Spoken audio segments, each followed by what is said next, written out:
If I beat the pussy, is you gonna tell me? He's on fire. If I beat that pussy up, is you gonna tell me? Girl, I gotta know. If I beat that pussy up, is you gonna tell on me? Tell on me. Yo, have y'all seen who has YouTube TV? Nobody has YouTube TV in here, right? Nah, not no more. Okay. YouTube TV just lost like 20 channels or something like that. Yeah, it might be more than 20 channels, to be honest with you. Oh, it's definitely more than 20. It was like BT, Comedy Central. It was the dispute with Paramount Plus, right? Or whatever it was. So basically, everything that's on Paramount Plus, they took off of there. So they lost that many channels, and the price is still increasing. I'm gonna say they still up the price. That was the most backward shit I seen like all day. And the price is still going. This is they serving old school cable prices, boy. That shit crazy. YouTube said Wednesday is actively negotiating with Paramount and plans to update its subscribers and the public on the company's progress, according to the blog post. If the two companies cannot reach an agreement and Paramount's content remains unavailable for an extended period of time, whatever it is, YouTube will offer its subscribers an $8 credit. YouTube also said people can still watch Paramount shows and movies by signing up for their streaming service, Paramount Plus for $8. So they gave an $8 credit for you to go use that to subscribe to the Paramount Plus to watch those shows. Did they up the price by $8? By the way, it went from like 73 to 80 something, and I'm like, I don't think it was a full $10. Did they up the price $8 to be petty? How many 21 other networks are gonna expire? Damn, 21 channels. 21 channels. Hell no. And then it says this video service, more than 8 million subscribers. YouTube CEO Neil Mahone said last year, this agreement follows YouTube TV in January, increasing the cost of its basic package by $10 to $82.99. So they're still making $2 off you, $2.99. All right. Shouts out to YouTube, man. Ladies and gentlemen. He's on fire. He's heating up. That's so crazy. No, I ain't got no words for that. I ain't gonna $500,000 cash. Maybe I need to finesse. Welcome back to another episode of the Let's Keep It a Buck podcast. The only podcast in which we do something differently every single time. Y'all never seen us be 47 minutes late. Type shit. Yeah, I know y'all. The over-unders at some point, yeah, y'all got to pay out to the house. I'm about to say, take the over, nigga. Over 3 minutes, under 3 minutes, over 3 minutes, under 6 minutes. Nigga, pay us. You're wrong. Yeah. You're wrong. Y'all stop betting and shit. Listen, man, I got the guys here with me. We do this, every February, there's like one episode where B-Souls misses, so we can have like a Black History Month episode. It's planned. I must say he does it on purpose. At this point, it's planned by strictly him. We have yet to kick him off. That's his Black History Month gift to us. We give y'all the platform one day a month. We can all just like 3 years and sing nigga. I got the guys here with me, the black ones. Ebon Bay. Black Damo, how you blacking? I'm blacking just fine, man. Been great. Start a new job soon, so it should be fun. And it's still Black History Month, so in favor of that, man, shout out to the first black man who went to Africa and brought a white woman with him. Okay. Wait, what's the new job? Security job. Nothing crazy. Type shit. Are you allowed to carry a gun in? Are you allowed to carry a gun? Yeah. Are you allowed to carry in North Carolina? Yeah. Oh shit. Okay. Yeah. Yeah. You are. You gonna have like a dick on you, like a long clip? Spin though. Super big. I'm putting fuck a dick. I'm putting monkey nuts on it. Yeah, okay. Just to secure a warehouse on third shift. Yeah. Yep. Sage, how you doing today? Well, I'm pissed off, Omar. Hope you're doing well, but we gotta get over it. We got a pod to do. Just realize that you gotta get more selfish in this world that you live in, man. That's about it. I ain't gonna lie to you. I told my 2 seconds away from breaking up with mine. So you break up with yours, I'll break up with mine. Very close to a crash out. I'm not gonna lie, but I figured that's corny. So break up with yours, I'll break up with mine. Could you do a long distance relationship? Absolutely not. Oh damn. Okay. Absolutely not. But what if it's fire? Nah, I don't care enough. How would I? Why would I care? I don't even get it a lot. Like, you know what I'm saying? I ain't gonna lie. That make it worse. I couldn't do it because the first step of a relationship is getting to know someone. How am I supposed to get to know you from long distance? Yeah, and even if it's fire, as you said, that makes it worse because now I'm gonna just sit there and remember. Oh shit! Well, can't get that next week or the next week. She tell you some bullshit. Don't worry, babe. September's around the corner. You know what I'm saying. Here you go. Well, wait. So let me ask, what's long distance for y'all though? Like, what will make it long distance? Literally flights.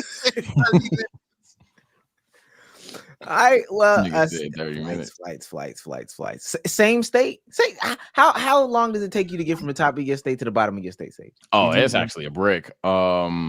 Yeah, that could actually be like 3 hours because Maryland is shaped weird. Okay. It got like the top half, but then like the bottom is like all the way down there. So yeah, it is. So going north to south in North Carolina is not that bad. It'll probably be like east to west, probably worse. I'm gonna say 2.5, maybe 3 hours going north to south, maybe, but east to west. Yeah, nigga, that'll be a lot longer. Pause. That's a further drive. I think it's about 4 hours, if that. Yeah, 4 hours, maybe 5. Damn, my fault. I was thinking out loud. I do that a lot, but yeah, I'd say north south 3 hours because I'm an hour away from a lot of motherfuckers north and south.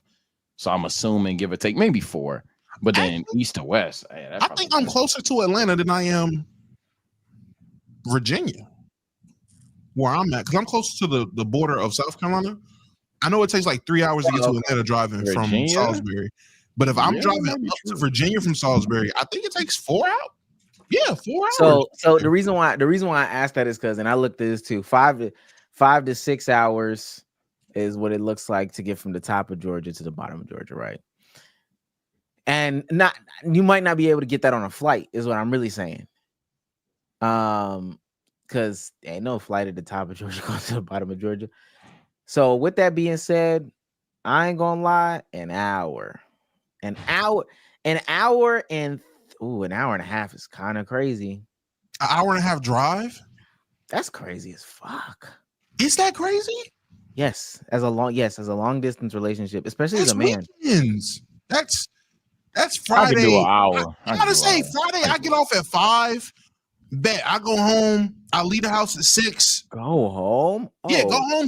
I get off of work. I shower, all that shit. I hit the road 6:30. I'm there by 8 o'clock. I'm there for the weekend. I come back Monday morning. Yeah, I'd say an hour 30 is where you like, all right, now, little nigga. 2 hour plus, absolutely not. Because nobody's making that drive consistent. I'm not making that drive consistent. I feel you. And then once I'm not making the drive consistent, let alone flight distance. Hell no. So the flights is great. I think one, and we're gonna start soon. But I get too antsy in the car.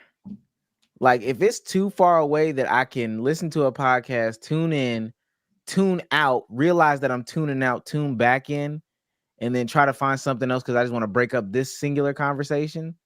Like if it is the duration of one of our podcasts, it's too far for me in one drive. Also, because as men, why we the only ones that's doing the full driving, they never do the driving. So, and also, what is it? And let me say this: if I could find sex an hour and a half away, I could definitely find it 45 minutes away. 45 minutes is a cool number, man. 45 minutes is a cool number. I guess. I couldn't do no. I'm too grown to do that.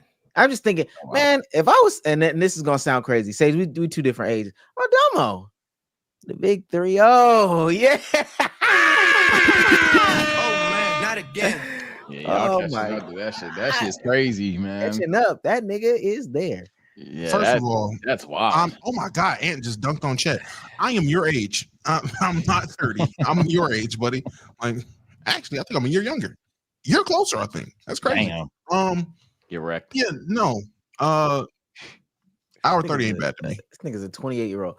I feel like at this age, why is that an insult? I'm just saying, a whole 28-year-old chat. I feel like at this age though, that's too much. A 2-hour drive. I'm gonna lose interest in you. I need to be able to see you more frequently throughout the week. Just on some random, like, you know what? Fuck it, man. It's $2. It's $2 Tuesday at the movie theater, man. Let's pop out real quick. I don't see that happening if it's an hour and a half away. I do like my convenience. I see what you mean. I do like my on demand. Yeah. And let me say this. When we chilling, it's even if I do some shit like that, let's just say one night, I miss you, babe.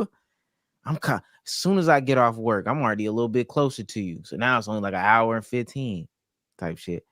I'm a little bit closer. Let me go over there. Now I'm over here.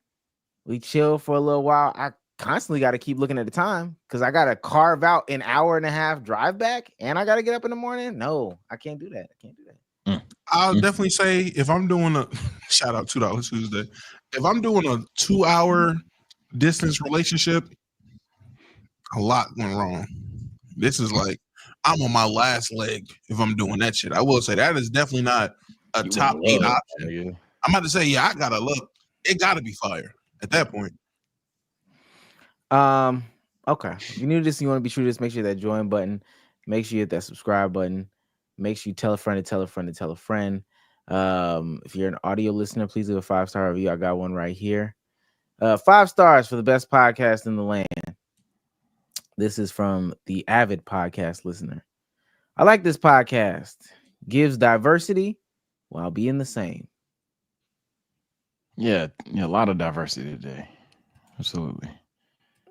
Okay. This is the 1 month I don't want diversity. Oh, okay. Okay, I agree.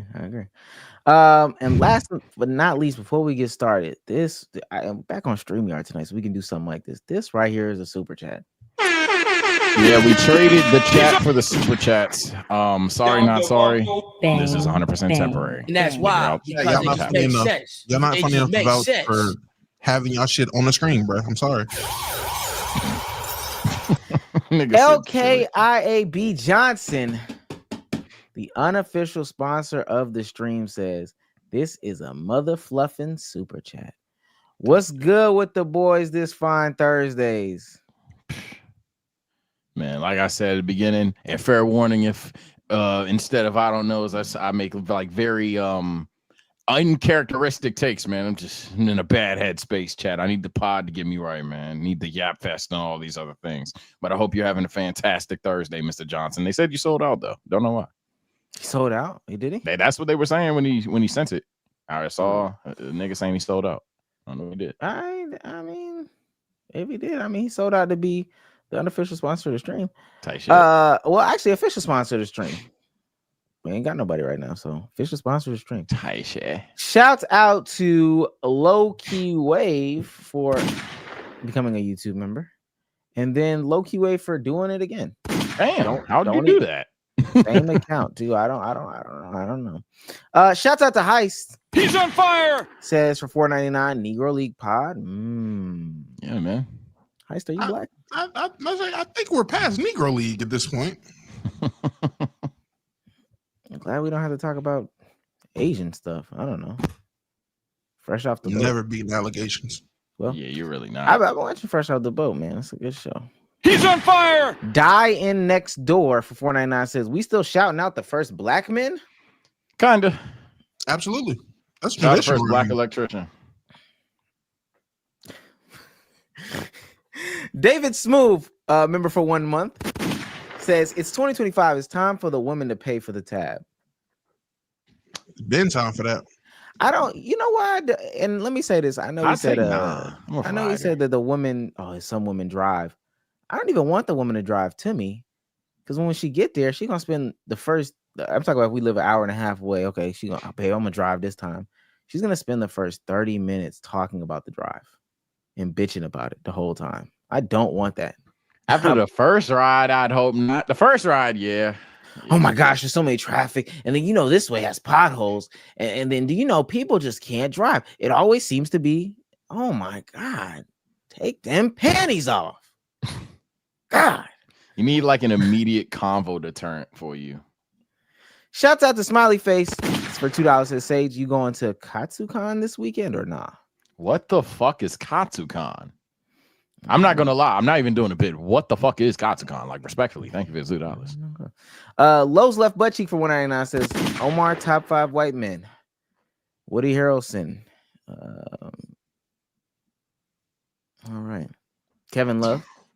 Kevin, I'm about to say, is it just I thought he was done. Kyle Korver, Bernie Sanders. 2 of them that hoop. That's 4. Oh, Harrison Ford. Niggas like I don't know white boys. Nick Jonas. Nick Why Jonas. Nick specifically? You know Ain't what? Nick the one that sings Jealous? Yeah, he the singer. Joe is the guitar guy. Who the other one? It's Nick, Joe, and somebody. I still get jealous. Luca? I don't know. Oh Luca shit! Jonas? I don't Sometimes know. I don't even think of Luca as. I don't know why I don't think of him as white sometimes. He not American white. That's what. Yeah, maybe that's what it is. Shouts out to Trey Sama for becoming a member for 24 months. That's 2 years. 24 months for the past 6 months is wild. Oh, you're glitched? Oh, he's been 24. Oh, that's hilarious. Damn, bro.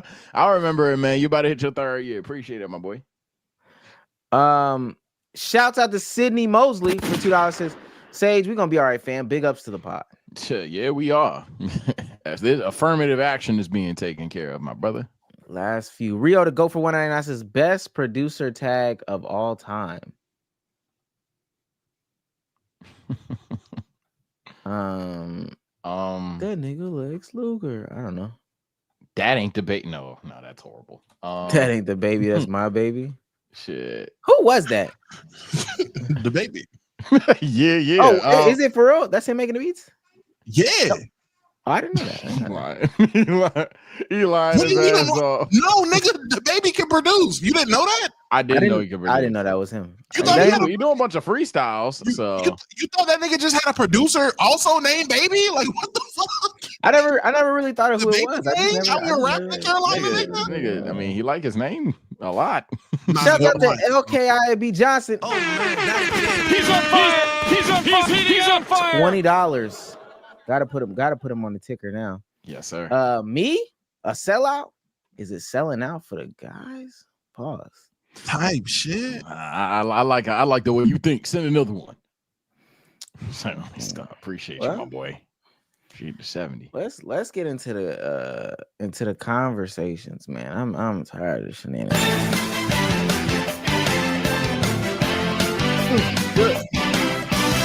Now, Cruz said he had revised the blind shorts reactions. Oh. And it says video unavailable. God damn. You ever just want to fire people, bro? God damn it. You know, not gonna lie, Cruz, is this his short? This nigga made the short. This nigga tried to sell promo and couldn't promo? How do you fumble your own channel? He be trying so hard, dude. He be trying so hard to get these TikTok segments in for like 5 pods straight. Just all right, right before the second editor fired today. That's my second. River, you're done. Cruz, you're done too. Don't even worry about it. Look at him. It's bro. Hey Cruz, I mean, if you fix it, just post. Yeah, just make it public. I don't even understand why you didn't make it public, but I don't. Oh my gosh, that is crazy funny. Yeah, that was not him that just texted. Well, that was our TikTok segment of the week. That was our TikTok segment of the week. I mean, react. Honestly, I think it was a message that everything isn't black or white. When we talk about videos are unavailable, we don't sit there and think about unavailable responses. You know, if I end up saying I like waffles more than pancakes, people assume you must hate pancakes. Those videos are no longer available. The context is no longer seen in like a positive way, and I mean, not positive way. Context is no longer what it means. You know, what videos you see are no longer available because everyone has to interpret things in their own special way. Hence why the video is always unavailable. Okay. I agree. So I just made that up off a conversation of the last stream I did. I agree. Okay, let's keep it going. Does anybody have a tweet out there that is interesting enough? Just to start it off, I'm just trying to really just start. It depends. I apologize. Given my situation, I was indeed not in the chat. Usually they at least skim it. I don't know if this is a main topic one. Let me find out real quick. It's on the main topic. I got one. Oh, I got one then. Oh, go ahead. Big pussy better. Oh, go ahead. I mean, we could talk about yours if you want to. No, go ahead. I'm gonna keep it light and super PC because there is one chat wants me to do based off my space. I don't think that's pop material. I seen this one clip of this poly couple. A poly marriage is a woman who has one wife of 10 years, another wife of 9 years, and they introduce a new girlfriend who's hoping to be the third wife. Now, this woman has like 3 kids. My question is, what do you think those kids like grow up to be like? You ain't never seen them TLC shows. I haven't. I don't watch TLC. I actually haven't either. It's actually scary how many movies, TV shows that would get me refunded in all communities. Because my God, they grow up. I mean, they at some point they normalize it just to get out the house, but they grow up distant. Do they? Yeah. They either grow up distant or open-minded.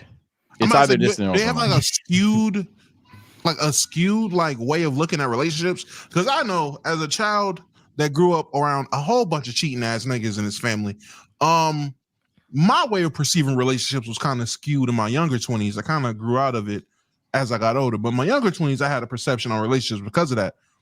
I would assume with poly kids, it has to be 12 times worse. Well, I would. Oh, go ahead. I was just gonna say they don't necessarily become poly though. I'm not saying they become poly, but as Sage said, he was like they either are distant or super open-minded. I think super open-minded would be underselling it for how they would view a relationship with, especially just one person. I would think they wouldn't believe in monogamous relationships.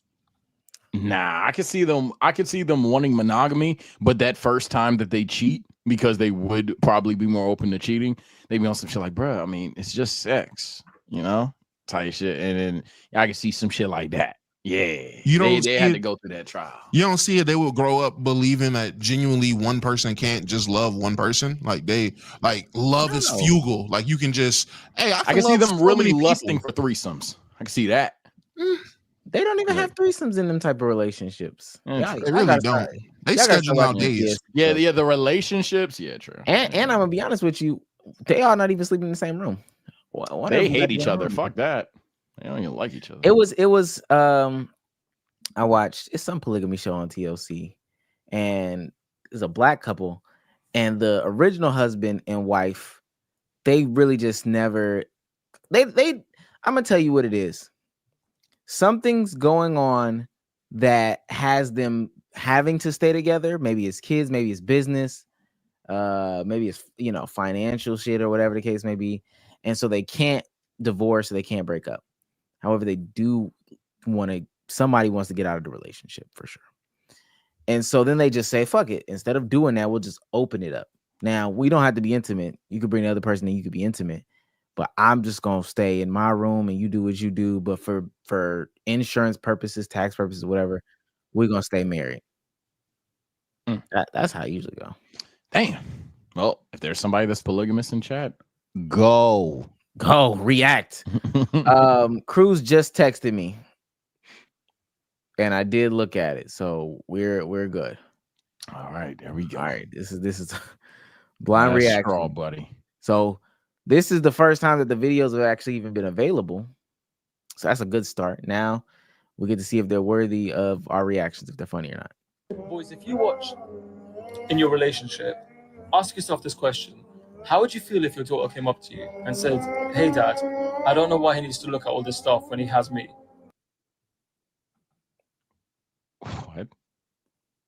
What the fuck just happened? Boys, if you watch in your relationship, ask yourself this question. How would you feel if your daughter came up to you and said, "Hey dad, I don't know why he needs to look at all this stuff when he has me"? That's it. That is that the gotcha? That's the first one. I don't. Let me say this. When people think that they profound, man, it's the worst thing in the world. Yeah, like what the fuck? I don't even think that's relevant. But even if it was, what would I think about my girl being like, why does her dude watch porn? Like, yeah, basically, why does your daughter comes up to you and is essentially mad that her boyfriend watches porn? Because he's a horny tot. I don't know. Like just like me for real. I don't know. I'm about to say, damn, Nigga, son-in-law. I did that shit. What you watch? I'm about to say, shit. I might see you in the comments. Why do these niggas always put this weak ass music in the backtrack like they really speaking too? That's what killed me. This ominous ass spiritual music, bro. Nobody, no, you're not cooking. That nigga said that shit like it was profound too. I'm gonna look at her and be like, hey, welcome to the real world. What the fuck? I promise you, I'm not stopping watching porn based off of what he said. So yeah, that if anything, I ain't gonna lie, that got me so mad. I'm about to watch porn tonight. I'm do it twice as much now. I'm about to watch porn tonight. Locked. And I'm about to invalidate my daughter's feelings. Why does he? Because you're not enough. That's why. If he does, yeah. Because guess what? It's not enough. Are you Tiana Trump? Don't answer that, but I mean, look at what she's doing and ask yourself, you might not like that. What are you doing? I wouldn't ask that. You might not like that answer. Or just show her, I don't know, thick ass Daphne, be like, come on, babe. I love you, but no. Okay, next. Game recognized game.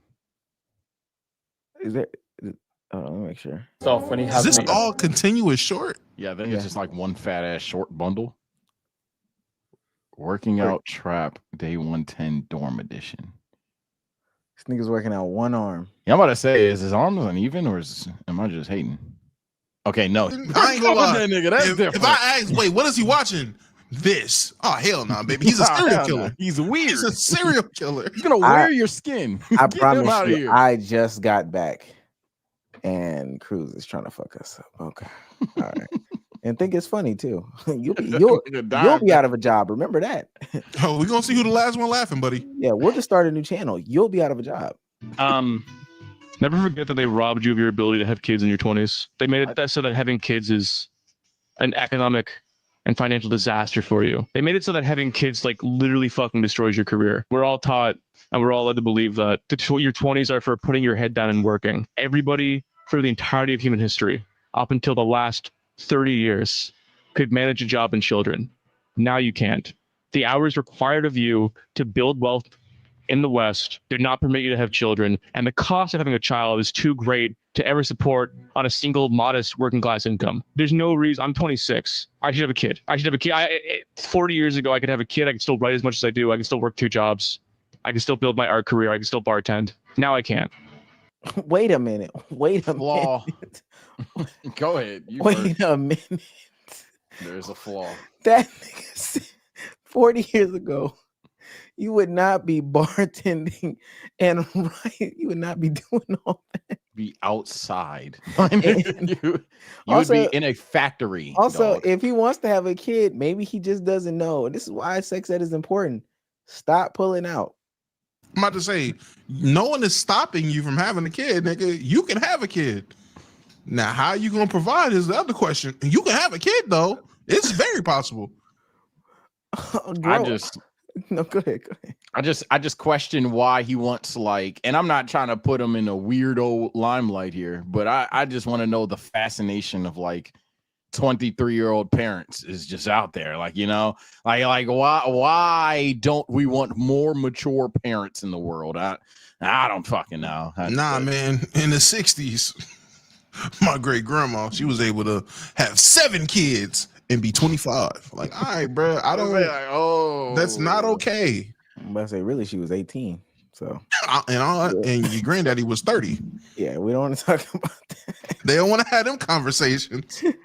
Why did he say first? Why would you even want to work that much? Just yeah, like if I'm 20, what like I'm not even debating the fact that the economy's worse. It's just like, why? Why is that what you want? But hey, whatever. 12? Nah, he's a big like whoa. He be getting us clapped. If I'm not. Oh, really? Yeah, I thought so. I Damn. asked what Cruz was talking about. Yeah, Cruz. Strike 2, brother. Shout out to bro. I'm pretty sure he's like a comedian, right? Yeah, a comedian at He ain't that funny. Yeah, Damn. not funny enough to be risking it. I only seen like 3. Now I will admit 2 of the 3. And Cruz be asking, like, he be in the meetings talking about some. Are you familiar with the comedian Sammy Stevenson? Oh no. Nigga, who? Donnell Rollins? The Bernie Mac? Come on, man. Cedric the Entertainer? Come Eddie on, Murphy? man. Oh my God, please. Nigga, the whitest it gets is Theo Von, buddy. I don't know what to tell you. Like, please. Nigga, Shane Gillis, Theo Von. That's it. That is it, bro. All the hell, man. Some nigga be out here trying to put you on game. Don't nobody want to listen to this. Ain't y'all supposed to be positive and lovey-dovey because it's about to be Valentine's Day? Ain't not supposed to be the angry one. What's this hate in your heart, man? Said Stan Stammenson. Yeah, that's exactly. I'm sorry, Cruz, but come on, brother. Don't please. Here chat go. No Bill Burr. Yeah, and they want to throw in a white comedian. Nigga, I'm 28. No. What the fuck do I look like listening to Bill Burr right now? I'm good, bro. Bill Burr, he has funny moments, but I'm good. I've seen that, nigga. But just stop like throwing in a white dude. You don't have. I'll tell you exactly what he said. Cruz said, "Have you ever heard of Carl Matherson? Yeah, ex Barstool employee." And that's what I said. Yeah, I want to. I was like, Cruz, did you just ask me? Do I know of a former Barstool employee? Oh my God! Shut the fuck. These Dave pointing on your ass niggas, man. I'm not. What the fuck I look like, bro? I only know select white people. Bill Simmons. Now I can't. If you ask me to name 5 white male actors right now. I'm only calling them their superhero name. Captain America. Okay, shit. I know him. Okay, I'm finished. Oh, I tell you what. I'm only calling them their superhero name. Shit, I'm cooked. I tell you what, and we gonna go back to that. 15 white actors, male only. We all need to be responsible for 5 apiece. Okay, I can ring off some. Bet. Paul Rudd. Slow down. I'm gonna say Paul Rudd. Okay. Chris Evans. Oh damn! Hold on! Don't take all remember of his them. fucking name. Don't take all of them now. You got to remember who. All right, go ahead. I'm gonna let y'all go before I name off. Yeah, I'm about to say because now. Yeah, let me go, man. I'm cooked. I gotta get the easy ones. Damo said it like he know white niggas. Yeah, let me get y'all about to be mad. Let me get Ryan Reynolds. Okay. Let me get Jon Snow. Oh shit, that ain't him. What's his name? Jon Snow. Keanu Reeves. Keanu Reeves. Adam Sandler. Okay. Did you count Chris Evans already? Yes, definitely counted Chris Evans. You said actors. Oh wait, Chris Evans. Damo didn't say Chris Evans. I did say Chris Evans. Oh yeah, I counted Chris Evans. Shit. Oh shit, I'm blanking. John Cena. John Cena's an actor. Okay. He makes movies. All right, get your one off, please. Please get your. All right, last one. What's the other Adam? It's Adam West. Adam West. Okay, Adam West. RP. Okay, go ahead. No, go ahead, do yours because I don't want to name off these 3 then fuck up. So go ahead and name your 5. I got 2 right now. Leonardo DiCaprio. Okay. Oh shit. Damn, and it's who Leo be. George Clooney. Okay. Damn, the nigga that did The Godfather. Al Pacino. Okay. I don't know. I think that's what is that? 3 for me? 4 for me? Yeah, you need 2 more. God. Matt Damon. Okay. And Mark Wahlberg. Easy. Damn it, that was one of mine. Easy. All right. Low-key, now that I'm looking at chat, it is easy, but I got 3 more. All right. Who did I say? I said Paul Rudd and Chris Evans, right? Yeah. Right. Okay. Damn, I know either the last names or the first names. This just got harder. No. Do Marvel. It's good. I am thinking Marvel. That's what's fucking me up. Chris Hemsworth. Okay. All right. 2 more. John my nigga Jim from The Office. I can't pronounce his last name. Stoyovich. I'm saying this so wrong. I'm saying this so wrong, chat. I'm not trying to look at chat for the fucking names. John Krasinski. John Krasinski. That's what it is. Okay, I'll add that one. Okay. Bet John Krasinski. One more. I just need one more. This shit is not hard. Why am I blanking on fucking Peter Quill? Why am I blanking on Star-Lord? That nigga was on Park and Recs. Why am I blanking? Damn. Why am I blinking on Ron from Park and Rec? This is so bad. You got to name one more white male. I got to name one more white male, and y'all done named every other one I know. I'm sorry.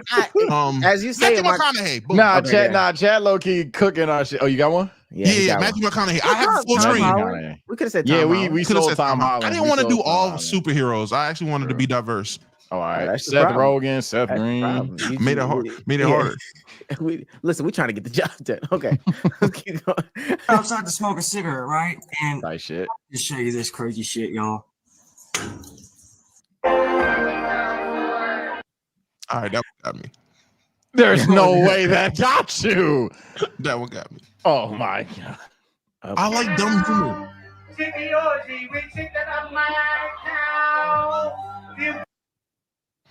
I've seen Cruz. That one doesn't get me. That just reminded me of that like random ass Luna Snow meme that's going around on TikTok. Or not TikTok, the shorts. Yeah. That's I would try to sing it, but I would sound racist. Yeah, you would. Don't do it. Oh, Nick Offerman. Don't do it. Don't, please don't. Please do not. Jesus Christ, man. I tell you what, Cruz, you got one more attempts at that, and we're gonna cut that segment from you. I know we're supposed to send you them. That's bullshit. I've sent shorts. I've sent clips. They're in topics. I've sent them. This nigga didn't even look at them. Like he didn't even bother to think about what I sent. This is crazy. Let me show Cruz how to get the reactors reacting. Oh shit. We warming up right now. All right, this is DL men and hypersexuality in Black communities are on the rise. Okay. All right, here we go. Now she does have multiple nose rings, and you know that's just Twitter. That's what they be saying. Oh, I hate to be the one to say it, but the vast majority of Black men are most likely DL. Sorry, I'm not trying to bash men. I'm about to explain why I feel that way. You know, I just feel like Black men are very hypersexual. I think a portion of it is because of the media. The rap songs, the Black men are basically saying like, you know, we don't trust these 304s. We don't love them. We just want to, you know, them. We don't even want to put it in the hole. I just want some head. Like they talking about women like they just disgusting. Who said Yeah, I just want some head. That nigga must have been DL. That nigga was homosexual. That's what you encountered. Yo, nigga, please, look at no woman. Put your pants back on and close your mouth, man. What is that smell? Put your pants on. Nigga just doesn't like pussy, dog. I don't know what to tell you. She has never heard a nigga say, come on. She had to add that. What? I'm not attracted to what you could bring to me as you being a woman and me being a man. You know, I just want you to get my rocks off. So, and then you look at the videos, there's no video vixens anymore. You don't never see videos of men pursuing women like you used to. You know, there's no class anymore. You turn on the TVs, you see Black women beating each other senseless. These reality shows have no storylines anymore, nothing but drama to get views. Then you see nothing but Black gay successful men around these blow up dolls, you know what I'm saying? And then you see that they're promoting, heterosexual Black men to go commit crimes, to be schemers, to not trust each other, to not help one another, to stun on each other instead of trying to share resources and come together, which is affecting the children in the community. And let's not talk about how they took away sex education and economics. Okay, I want y'all. What the fuck? Yeah, I hate this took a turn. Now she really thinks she's spitting though. I want y'all to know that she really does think she's spitting. Okay, it's a little schools and replace it with LGBTQ plus pride and all of that stuff. And how can you have promoting LGBTQ plus pride and all that and take away sex education when we have a crisis in these, with the rates of STDs and STIs going around, okay? And then you got DL men that are married and then going out on their wives and they have no education besides pornography, and they're not using condoms because they're like, oh, I can't get them pregnant, and then going to lay with their wives. It's so much going on. So what I mean to say is be safe out there, and hopefully one day we can make a change and just wake up, because it's too much going on. It's like mental enslavement, brainwashing, and all of that stuff, that type of stuff. So you blame the gays for straight Black men's lack of success? Is that what I'm hearing? I have 3 major takeaways from this. 1, how are men not supposed to sexualize you when you have more jewelry than clothes on in the video? 2, the random tirade and rant swerving left kind of crazy.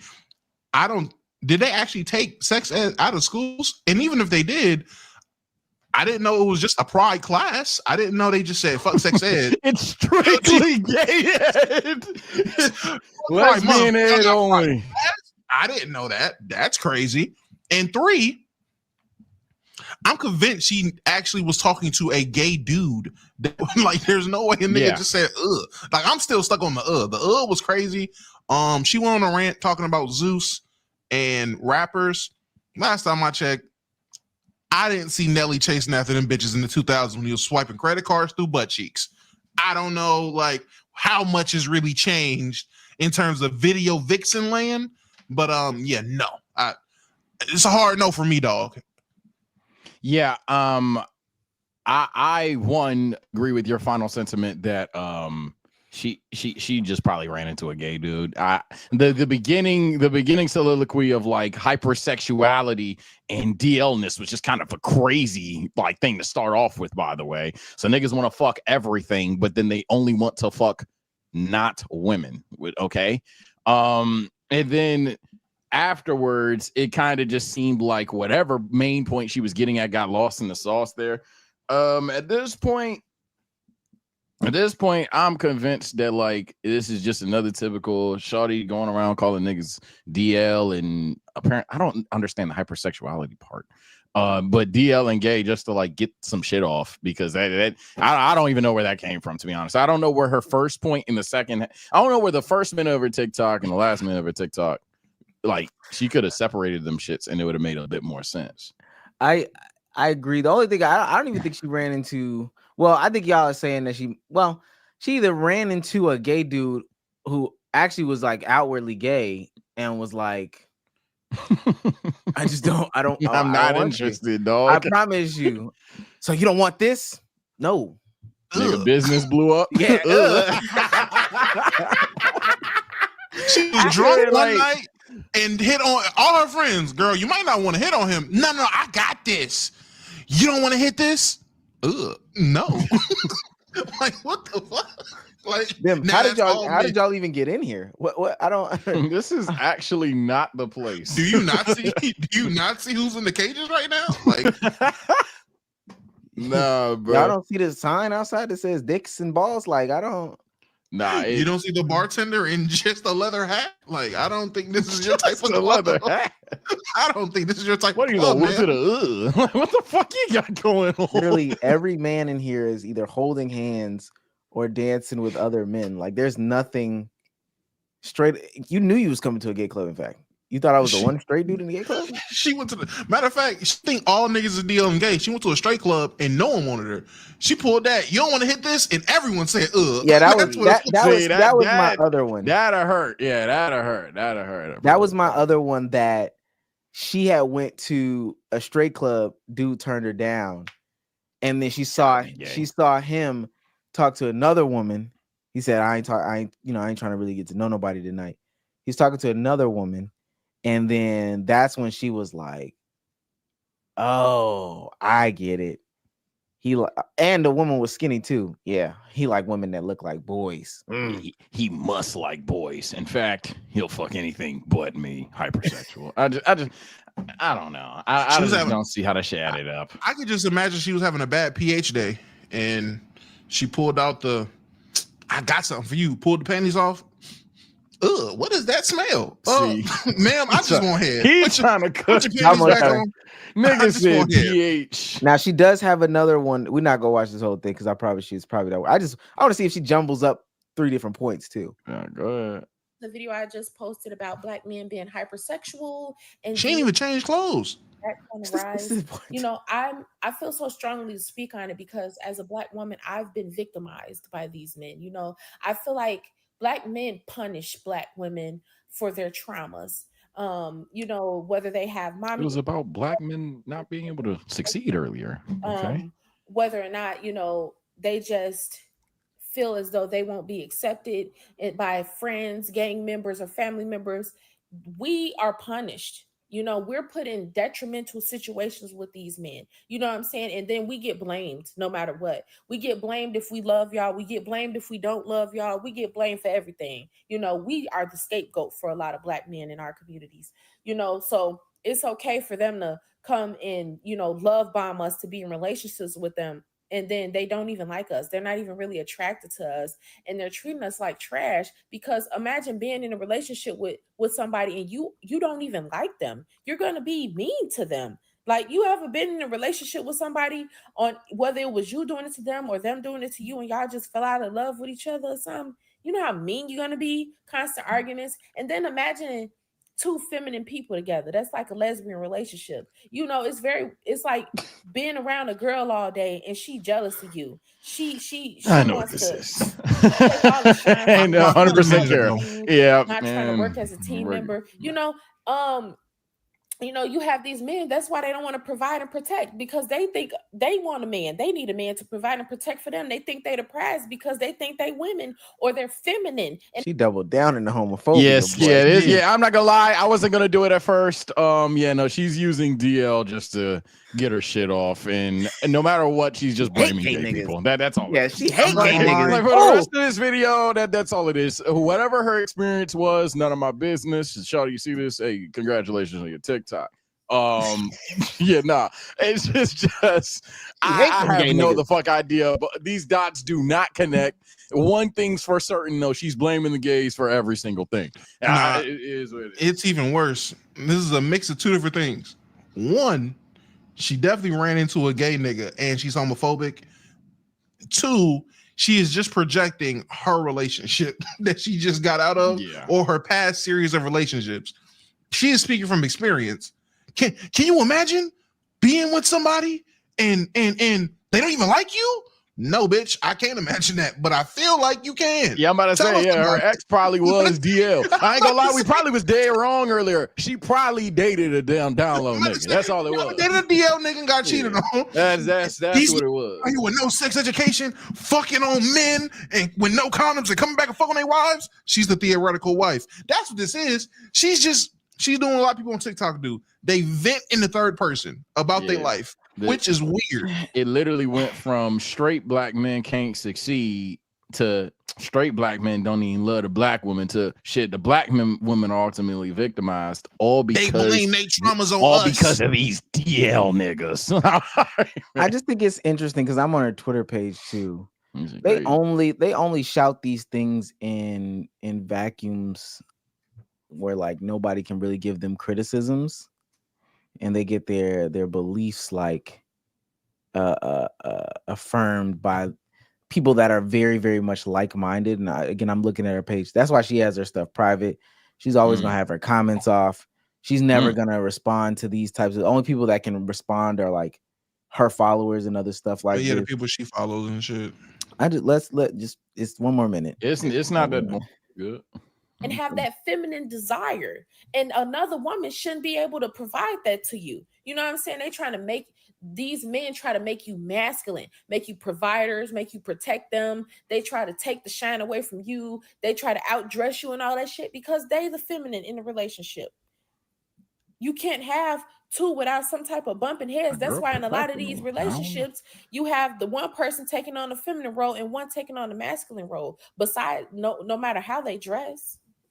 I'm telling y'all, it's like that's what bothers me. And then, like I said, the sexual education is not there. So, you know, you in relationships with these men, and you have to get tested in relationships and marriages because they're cheating to go get their kinks and desires met that you can't do for them, and coming back and giving you stuff because they don't know no better.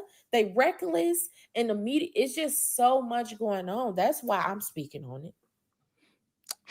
Yeah, when you I mean, at the end of the day, you choose who you date though. So if that ever happened to you, you chose that person. What about your chat said? My fault. I think in chat said a trans woman with 3 times the income definitely took her dude. Yo, come on. 3 times. Yo, what y'all talking about, bro? Oh my god. Why triple the income, dog? But I do feel like some men could provide because these men want to have women provide for them. 3 times the income will provide for it, nigga. I'm not gonna lie. I'm not gonna lie, it would. What y'all got going on? No, but it do sound like, I mean, I don't want to assume this about you, shorty. It do sound like you dated a DL nigga, got cooked. He cheated, had some other shit going on, and that was that. It sound like she ain't try for real. And I'll end it here. She just didn't try. You talking about he going out there to get his kinks. If his kinks is booty hole and fucking mouth, I ain't gonna lie. Your mouth must suck. Your mouth must suck. Not in a good way. And B, you better douche and give up that butt. Like, I don't know what to tell you. Whoa, okay. I was trolling. Yeah, you double down. I was trolling. That's what it sounds like. He out there trying to get his rocks off of his kinks. His kinks is butthole and good head. Sounds like natural selection, bitch. I ain't gonna hold you. Yeah, I was fucking around. I ain't a part of that. when you get sound like a skill issue, right? When you get into a relationship, like, and I know Damo can attest to this. Sage, I promise you, it's coming. It's coming. Okay. When you get into a relationship, all these relationship videos just be sounding like noise in your just ear. Awful. You know when you get like, what's that boxing game? The VR boxing game where once you get punched, it goes white and everything's like. Yeah. Every time somebody talks about relationships, that's all I could think of. And I've been thinking to myself, damn, man, I'm about to cut this off and roll over in the bed. I don't know. This shit sounds tragic. Or I might show it to my woman and we might just look at this and be like, I think what's even better is when my girl's not even paying attention for real. And I'm watching some shit like that. And all you hear from her, the hell is she talking about? You got them right, baby. What the hell is she talking about? What is she talking about? So I was gonna ask, but it seems like you guys are saying, have any of these videos ever been like factual to you all? Like niggas in relationships, any of these relationship combos ever actually been on some shit? For me, it's on some real shit. I will probably, if I watch 100 of these that come on my timeline, it'll probably be like 3 or 4 that actually drop some shit that's like actually 3%. All right. Positive for my relationship from a male or female perspective. It's probably only about 3 or 4 that I actually be like, I can use that, or I didn't think of it that way. Other than that, 96 to 97 is just what we seen, nigga. Yeah, I was about to say most relationship content to me is like people having their own experience and they're projecting their own experience onto others, but they're not forthcoming with like the bad decision making that they did. And I know B-Souls asked it, but he phrased it wrong because I wanted to ask y'all this about like how you would vet somebody when it comes to online dating. But people just don't do a good job of vetting people when they date, and then they get blindsided in a relationship. Gang, y'all was together for 2 weeks, and then when that person asked you to be your boyfriend or you was begging for them to be in a relationship with you, and now you all fucked up. Right now you all messed up and you like, oh, I don't know why this happened to me. You was hiding the pants and you was ready to get into a committed relationship, so then you could be okay with giving up the box or giving up the dick. Like That's what it really is to me. So whenever I hear this stuff, it's older people or younger people projecting on their situations and then not taking accountability for their actions when it comes to dating. So no, none of it really hits. Long story less long. None of it ever really hits. People have to date better. I am always a proponent of that. And in fact, that might even bring to this conversation that I know Damo wanted to talk about. Damn. So it's genuinely a skill issue. Good to know. It's a skill. To me, it's a skill issue. Massive skill issue. Like super duper skill issue. All right, here is it music behind this? I didn't watch this video, but I seen it. I don't know what the context is though. This is some okay, I didn't see this second post. Okay. Wait, I'm 17. I seen like 10 seconds and you said I don't care. The hair thing? Is that what you're talking about, Damo? No. You'll see. Just keep going. You'll see. Should I keep scrolling? I really got to start asking for. Keep scrolling or don't scroll? Oh, no. It's about my opinion, not what's on the screen. I'm just saying, all I seen was the first post. I didn't scroll down. Oh, my God. Oh, I was about to say, wait. You might, maybe you know something. No. Oh. And we'll get to the Aunt Edwards thing in a second. But TikTok mad as fuck. I'm 16. And this is the video. She has 22 million views. Oh, that's it? It's just her saying, yeah, it's just her. LOL. Oh, it's just her. Okay. Now, somebody did point this out in the comments. I turn 18 next year. I don't play with kids. Now somebody did try to call her out. Dang, I see that she just corrected him right here. I turn 18 next year. I don't play with folks' kids. It might be I don't know what the kids be doing. A music line? I'm gonna say a music line. A meme? Who knows? The youngest music I'm going to is Playboy Cardi. I don't know about UNO Miles. I don't know about them niggas. Okay, UNO Miles. I don't know. I UNO Miles. If Cardi didn't say it, I promise you that's as young. True. That's as young as I get. So then this woman says, "I'm scared for men nowadays," and I thought to myself, why? she said, like, I don't give a fuck. Y'all can defend this shit all you want. It gets to a point where teenagers should be easily distinguishable from adult women. And to me, she was like, so I tweeted out, why y'all don't check IDs or ask questions? Don't get me wrong. If she's lying about her age, then that's wrong. Cool. I personally don't think she looks like an adult, and I'm talking about the woman in question. But an adult to me is also not someone who is 1759. You know, the Drake. Finally, Drake did that shit this week too. I ain't gonna lie. What? He did that. Somebody happy 18th birthday to me. It's somebody important. The 18th birthday. Him finally. Oh, me. God, he don't care. He don't give a fuck. Yeah, I'm about to say that's just a PR move. That nigga don't care. Yeah, that nigga don't even care. I said I'm not Drake. I'm just saying there are ways to protect yourself as a man. Sign a man. I don't know. Have y'all ever had this problem? Yeah. So for me, I haven't had a hug before, but my Lord, I definitely agree with your sentiment. She could dead ass be 20, 22. I do not care. Why? Because I would just ask. Like we got that conversation of if your guys' eyes should be Sharingans and whatever, and should you be able to detect these things? Me personally, I was like, is she 16? I looked at her, I can see it, and just kept scrolling.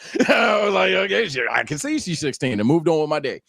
But furthermore, we have a conversation about if she then says, nah, I'm 20, I'd be like, I believe that you were 16 though. I'm good. We had that conversation, but we don't even need to have that conversation. For me personally, I think you hit it on the head. Niggas are just too afraid to ask. Frame one. Hell, if you're really that unsure, I don't want to slide in the DMs. Hey, how old are you? And I know that's probably not a W whiz, but it's also not an L Lort lace. All right, like you can easily just find these things out. It's not that difficult. Niggas don't want to ask the questions, so it is what it is.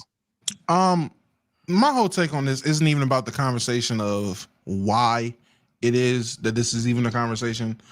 I'm just so sick of every time this comes up, everyone gets to asking questions like we don't know the answer. That's where I wanted to come from on this. We know why niggas aren't asking the question.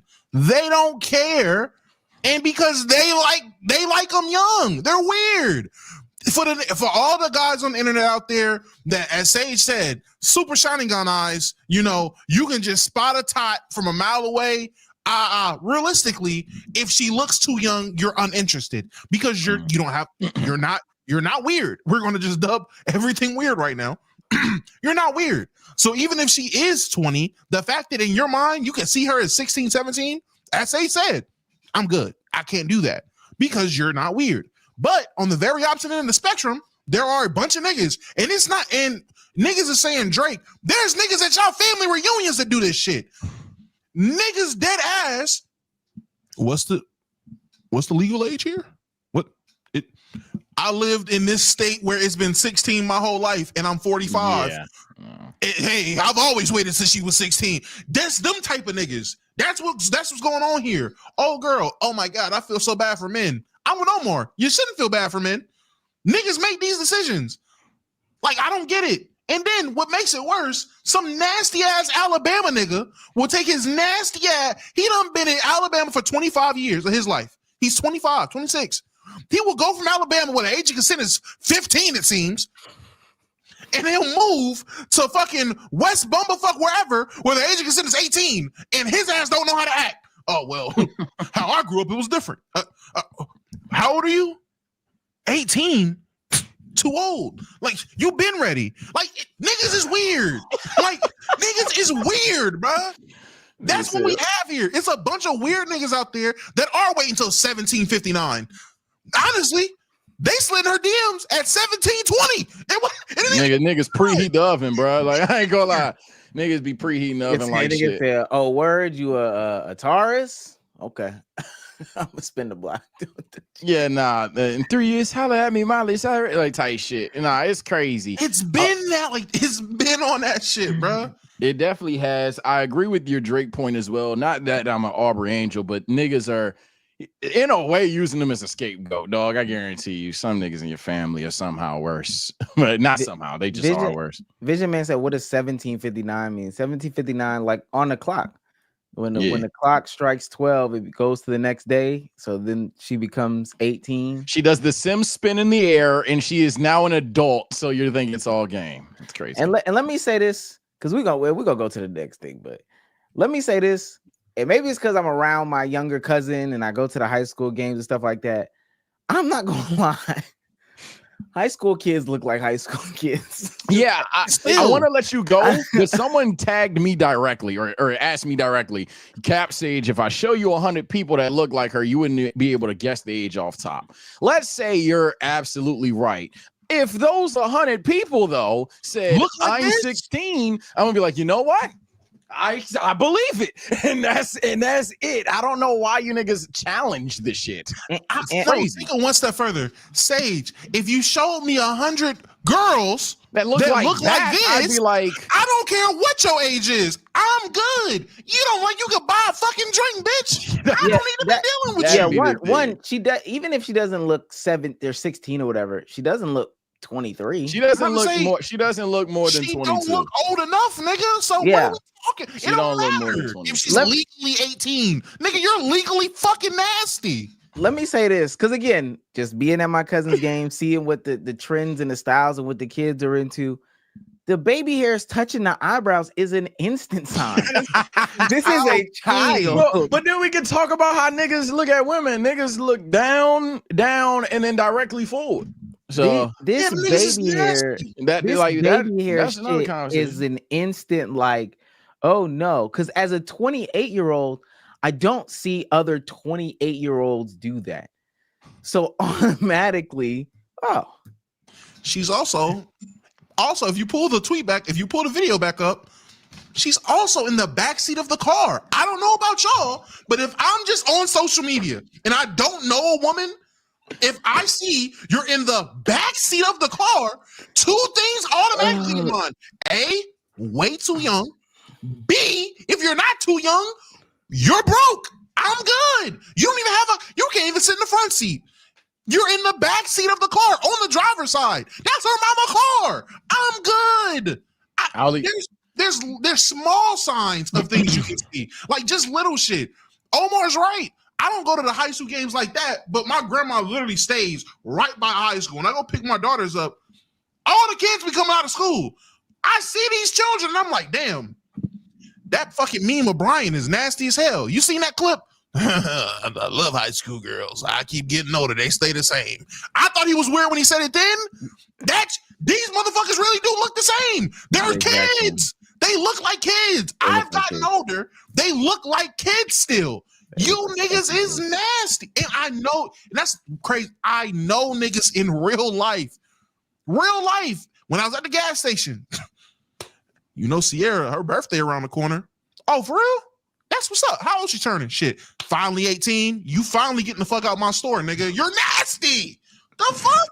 Yeah, finally, it's crazy. I'll even play devil's advocate for it. You went the extra mile. I'm doing it just to really check all the boxes, cross all the T's, and dot all the I's. Let's say, fine, chat. We don't have Sharingan. Niggas is liars, and you could confuse that if she was in like the club or anything like that. That's my next thing, though. When we have these conversations, especially of like on the internet, again, just ask the question if you're unsure. Frame one assuming is wild. But furthermore, if we're in real life, again, just ask the question. One thing's for certain, chat. Y'all, I hope you niggas don't think she's look 25. At that point, we just fucking lying. The most y'all would even say from what I've seen, even if someone says she do look 20, not gonna lie. Okay, bet. Then at some point in time, if you're like 26 or something, you wouldn't be like, hey, real quick, how old are you? Thinking that, damn, you do look younger than me. How younger than me are you? This is what I'm saying. Like, even on some real life shit, on some trying to be woke shit, at some point, it's like, y'all, niggas is just not talking. Niggas is just thinking with their wee-wees and wilding. It's crazy. And last thing I'll say, because I know somebody's going to say like, oh, well, you never know because they could always lie about the age or whatever the case may be. Dog, just ask them a question that would hit generationally. I live in Atlanta. We have a conversation. Oh, where you from? You say you in Atlanta? Oh, okay. What's your favorite? I don't know. Rich Kid song. You was at the skating rink. What they played on back in middle school? Hey, what's up? If they don't know that stuff, that is stuff that is very specific. Time teaches, to your time frame. Unless they are studying the knowledge to fake to be a what's it called? 20. You dealing with an advanced old motherfucking tot. If they're studying to pretend to be a 28-year-old woman, brother in Christ, that's a different breed ball game. We have never seen that. Get the ID or ask those age specific questions. You remember My Life as a Teenage Robot? If they don't, leave them. Foster's Home for Imaginary Kids? Yeah, leave them. Sweet Life on Deck? Yeah, Sweet Life on Deck. That's great. Not for my demographic. Sweet Life on Deck is crazy. Give me a That's So Raven reference. I don't know. Proud fan. Come on, brother. If I ask you about Teen Titans and you automatically go, I'm a little too old for you to be automatically going to Teen Titans Go. Okay, that's a fact. So I gotta get you out of there, man. I gotta get you out of there. Easy. It should be easy topic. It's just unfortunately not. Shouts out to DJ Hosta. Hey yo, what the fuck? For $5 says, if a British black guy called you the N-word, are you side-eyeing him? How about the hard R? I'm side-eyeing anybody that just randomly calls me the hard R. I'm like, what the fuck? I'm definitely side-eyeing British dude. Yeah. Come on, brother. It's African American thing. God, I want to be African American so bad. Shout out to Rio the Goat for $4.99. Why women deserve less. Go. This is the worst. It's not women. It's just that it's that first one we saw with the 16. I would love to have a conversation with her, actually. Shout out to Jay Kinsey for 10 Canadian dollars says, I know a poly kid. She was messed up. A poly kid. Imagine coming home from school and seeing a new stranger every 2 weeks. I don't got nothing to do with them being poly. Their parents are just fast. I don't know. I don't got nothing. Hey, trust me. I know some people that grew up monogamous, right? Singles. They had new strangers in the house tapping their head. So many uncles, so many aunties. I don't got nothing to do with that. But says also the sexual side of your parents' relationship is the main way you view them. Do you know that? Okay. I don't know. I think once you interact with other children your age and you see moms and dads pick people up at the daycare and moms and dads in the Cinderella stories and all the other stuff, you get a good grasp that your parents are doing different shit. The sexual side of your parents. I didn't even shit. The sexual side. Yeah, nah. If you do have a parent that does discuss the sexual side of their relationship with you, because my dad definitely did that, it definitely does shape the way you view them. I can attest as a kid. I was a teenager when I found out. Oh yeah, that's what I'm thinking. I'm thinking somebody. I'm thinking about somebody. No. Yeah, as a kid is crazy. Hell yeah, I'm fucking this hoe in here. I just want you to know, my boy. All right, I am watching Pokemon. My bad. Still, please. Oh shit! I thought that's what y'all meant. Okay, all right, we'll keep going on that one.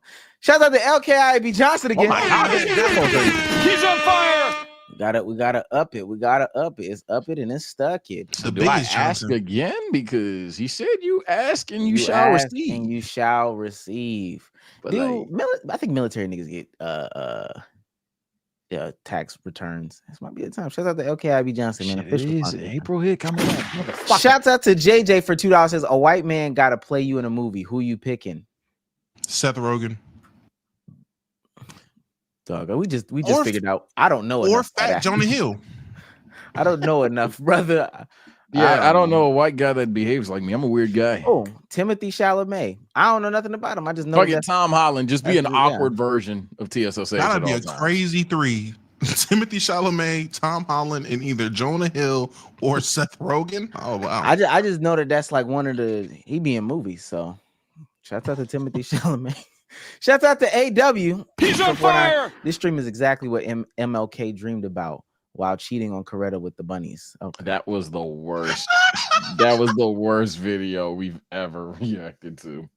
Y'all know you can't be on the hose? I swear that was the worst one. Mind you, they said that they was gonna release it. Still have not released it. Pause. Jesus Christ. Last one for now. Gamer fire. Hayes for $5 says, "I'm here for the eventual Sage crash out." The Yap calmed me down, man. I think I'm good, bro. There's a lot of shit going on, but W Yap Fest, man. Tight shit. Charlie Day. This is Sage's Charlie Day. Man, fuck is Charlie Day? Sage being Charlie Day is Charlie Day doesn't track for Sage. Oh, the nigga from Always Sunny in Philadelphia. Philadelphia, yeah, him. His name was Charlie for real. No way. Yeah. I don't see it. What does he do? Is he like corny or funny or some shit? He's funny. I'm about to say he's funny, but it's not your type of humor funny. That's why I don't make sense. Let me say this. I don't dad joke funny. I really don't be knowing people's names. No, he's edgy. No. I'm getting to the point where I don't even know like basketball players' names. So I am losing all type of name recognition across the board. I don't know rappers no more. I don't know basketball players. I never really knew actors. He's tapping out of Hollywood. It's all right. Welcome to the dark side. Why you making it? Nigga, I never knew actors. No. I was looking at the chat. Nigga said Michael Cera for Sage. That tracks. Fuck is Michael Cera? I know who Michael Cera is. I feel like Chat Jonan. They're not Jonan. That tracks. That would be your type. Michael Cera be that type of humor. You wouldn't expect him to be as funny as he is. Is that the dude from he's from some good show. Pilgrim? Scott Pilgrim versus the World, super bad. Scott Pilgrim. Yeah, I know a couple in it. This is the end. That's when it was real. Him and this is the end. That's what made me say that could be Sage. That nigga flipped the script. All right, let's get into this Ant Edwards situation because these NBA players can't keep their pants up. Wait, Ant did it again? So Aisha Howard, if you don't know who Aisha Howard is, 38-year-old mother of little baby's first son. I'm gonna say that again. Wait, what?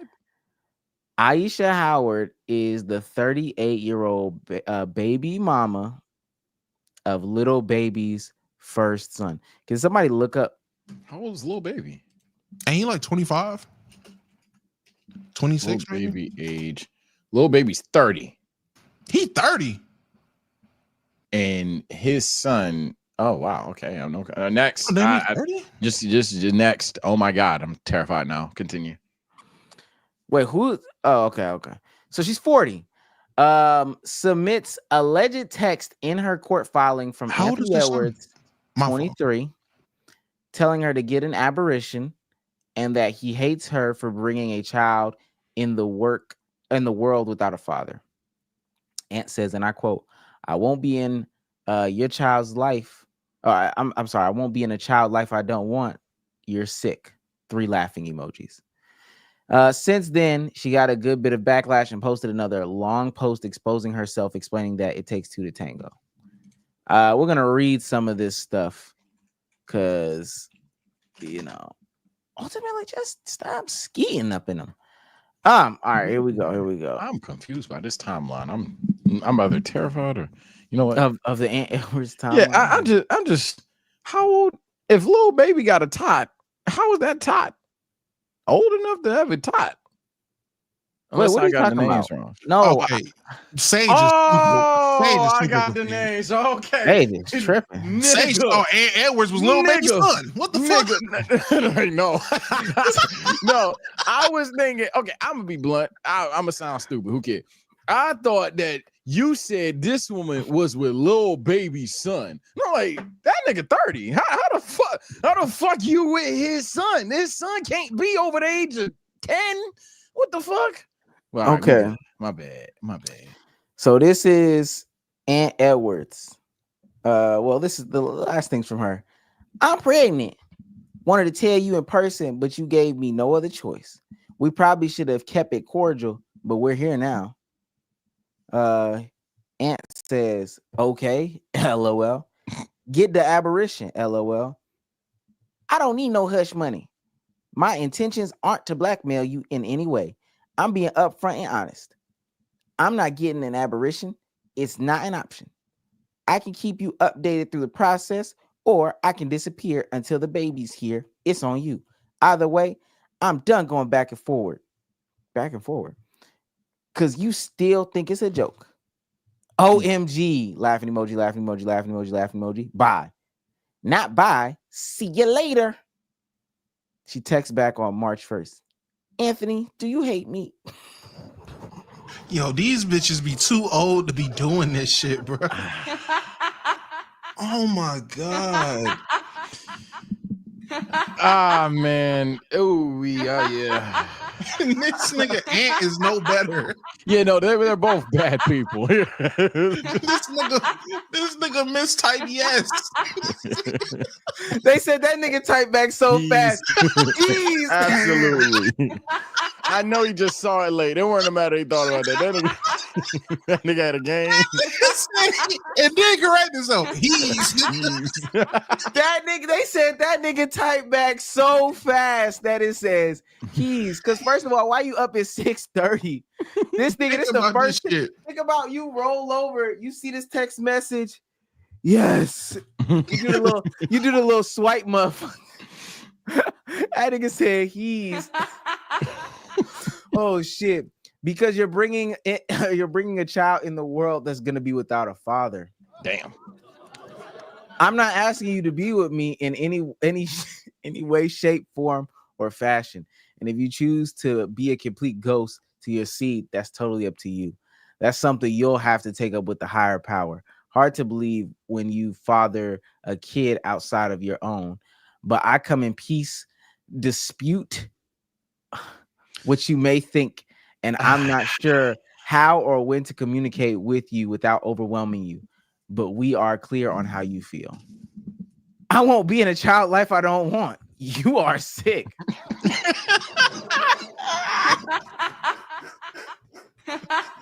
Bro, this nigga Anthony Edwards tripping. Yo, this nigga is wild, bro. Nigga talk to text, yes, and that's how that shit. Let me this be the stuff. We'll get into this in a second because this is about choosing the right woman. Let me go to so then she takes the IG. Little Miss Golden. Oh, you're fucking 40. I'm gonna say you're 40, sis. Okay. You have all become so numb, ungrateful, and disrespectful of the ability to reproduce and give life that aberration has become desensitized. You are so accustomed to seeing, hearing, and being raised by women who had to be the village after abandonment. That society has normalized cowardly behavior. Now the blame is placed on the woman, on innocent babies, while the man is continuously protected. Let me fix that. It's not your fault, sis. It's your body, your choice, and your voice still matters.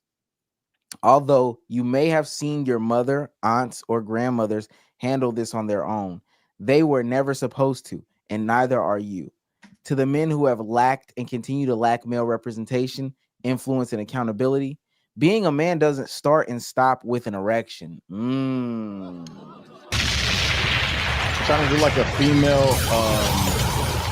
It's not Love Yours. Shit, forgot the song. Continue. Nigga, she cooking. Being a father is not optional after bypassing the preventative measures available to you beforehand. Don't become what your fathers were to your mothers. Conceiving takes two. He's on fire. Ladies and gentlemen, we got him. Oh my God. Lost Ones. She's doing female Lost Ones. There we go. Found it. In that moment, both male and female have choices that determine the outcome of tomorrow. It's everyone's responsibility to make choices they can live with. I'm happy with mine. My daughter is a God-given gift, not a mistake. The act was consensual, and my baby is not to blame. It's my body, my choice, my right, my mind. I'm not imposing what you should do with your body, so please respect my choice with mine. To any woman navigating single motherhood, stay strong and stand tall for your babies. The wrong is in abandonment, not in the blessing of reproduction. All while Anthony Edwards is in the picture cheesing. This is ridiculous. Wow. Gag it. Okay. I want to make the easy layup disclaimer before we get into either person's individual traits. Both of them are irresponsible. both of these niggas are wild. This is literally 50-50 down the lane on all accounts. Both of them are tripping. Why you call it irresponsibility though? Because if she was okay, it seemed like she was okay with the outcome of getting pregnant. He just wasn't. So how is he irresponsible? Well, no, she's not responsible, but irresponsible. It's irresponsible to expect or not ask if he was and then be in the situation. But it's not because at the end they both lay down. They both have intercourse. But it's definitely irresponsible of him to know what the risks are and not care. Like, duh. But at the same time, it's irresponsible of her to be on some. I mean, it seems like emotions are there according to the text. If I just have to take it at surface level to be like, Anthony, do you hate me? And no, like what are the chances the NBA player didn't want your Todd? So yeah, they both share a level of responsibility there. Oh my God. As the father of two beautiful bundles of joy on this earth, I only have one response to situations like this. She is totally in the wrong. She's absolutely wrong, and Ant is also irresponsible. Him being irresponsible only starts and stops with him not having a convo with her about how does she feel about aberrations. At that point, it's over for him. That's where the irresponsibility stops. You out here with no rubbers busting and you not even asking if they're okay with this, because that's his protective measure. If I don't want it, we get rid of it. But you're not making sure these women are also on the same page. So you're responsible there. She's an idiot. I'm sorry. It's your body, your choice. And I wholeheartedly believe it is a woman's choice into bringing a child in this world, because you have to bear it. You have to push it out. I can't do that shit for you. No man can do it for you. So that's a health event. That is something traumatic on the body. That's totally on the woman. So it is your choice. So with me having that frame of mind, if you didn't want it and he did, we wouldn't even be here. If he said, all right, bet, let's start picking out names, and you said, no, aberration, it would have just been an aberration. So with that being in my mind, you knowing this man don't want this baby, his first thought was get an aberration. You typing these paragraphs is dumb. You're 40 trying to have another baby. That's risky as hell. Not so much from older parents. Yeah, no, risky as hell. And I'm not gonna lie. You play kid games, you get kid prizes. That nigga is 23. I don't know why you expected to have this mature ass situation at 40 with a 23-year-old. You're typing your heart out. You trying to be as mature with all these spell check and grammatical errors all through these paragraphs, and that nigga hit you with a okay, bye. I'm not gonna lie, gang. I can't feel bad here. I can't feel sympathy, empathy, all that. You typing that long ass IG shit, that was whack as fuck. Back then, the options for our grandparents and shit like that had to be single moms, totally different than what it is now. I'm pretty sure, and maybe I'm just speaking out of turn, but if the options were regularly available back then, and it was universally and socially accepted back then like it is now, a lot of our parents wouldn't have been single moms, nigga. Like, I'm gonna just be real with you. If the options was there, it'd have been a lot less single moms. I'm not gonna say majority would have not gonna say nothing dumb shit like that. Niggas got young parents, Damo. I don't know what you think. How far back you think they going? I mean, I'm talking about the niggas that she's 40, so I don't. How old is her mom? 60? Like, I don't. Damo, do you know my mom is 60? Oh, I know your mom's older. We've had this conversation. My mom would be deemed a young mom. Yeah, that's what I'm saying. But that's why I said grandparents for me. But my mom was a young mom. But even in the 90s, it wasn't regularly available. So even for my mom, it wasn't. I'm sorry. I'm sorry. I do this often. So I didn't mean to cut you off. But when niggas be saying stuff like that, I'll be like, dog, y'all's parents are not the same ages. Wait, if you're talking about when my mom was young, maybe, but niggas, you feel like getting apparitions was just a normal thing in the 90s just for everybody? Like middle and low class black families? It was just regularly available? Not an option. I mean, obviously it was an option in the 90s, but it was just regularly available for them? I mean, as available as it is today, like in Atlanta, there might be like 3 clinics, maybe 3 clinics. I don't think there was, if there was they've been there since so it was 2 in the 90s. They just that's what I'm saying. Like I don't know. It's not like they ain't popping up like minute clinics, nigga, like urgent care. I mean, again, when I say regularly available, I don't mean like the building, but just in families. Like there were some families that wouldn't like shit like that. Like again, maybe I should just say socially acceptable. Just as acceptable as it is now than it was then. No, I just want to be included. I'm sorry. Go ahead. This nigga sick. But nigga said it was available in the 70s. Shut up, nigga. I'm not saying. If it was just as normal as it is now, back then, a lot of motherfuckers would not have been single moms, especially young ones. So you sitting here, they didn't have to do it, and neither do you. Yeah, you do, bitch. You're choosing to have this kid by yourself. You're actively choosing to be a single mom. You're literally doing it. The nigga say he don't want the baby. You're choosing to be a single mom. Even if you want to bring the child to term because you don't believe in apparitions, give it for adoption if you don't want to be a single mom.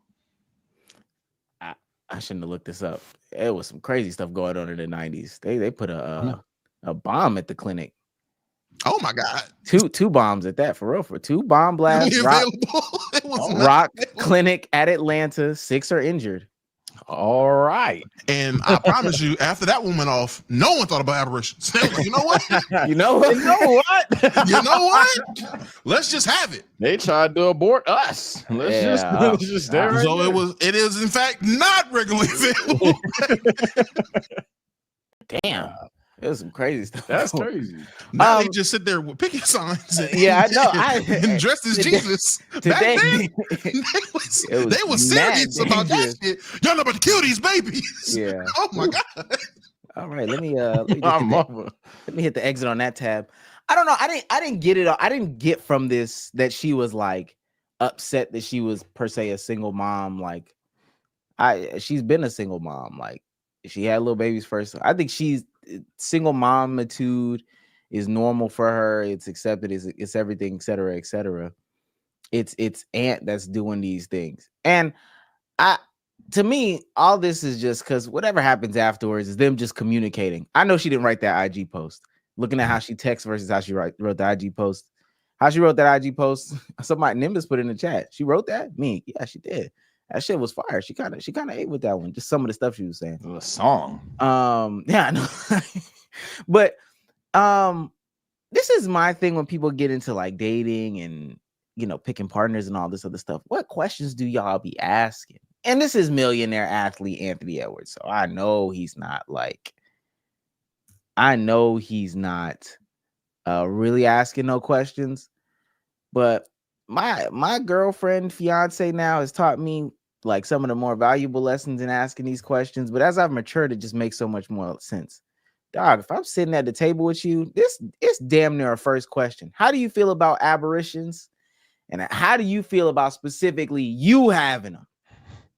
Because they be getting on there. Oh, that's cool, man. Women can do whatever. Your choice. Yo, you women. All right, how about you having What's them? your choice? Whoa! Now, what do you choose, Ash? I don't believe in that shit. Yeah, that's.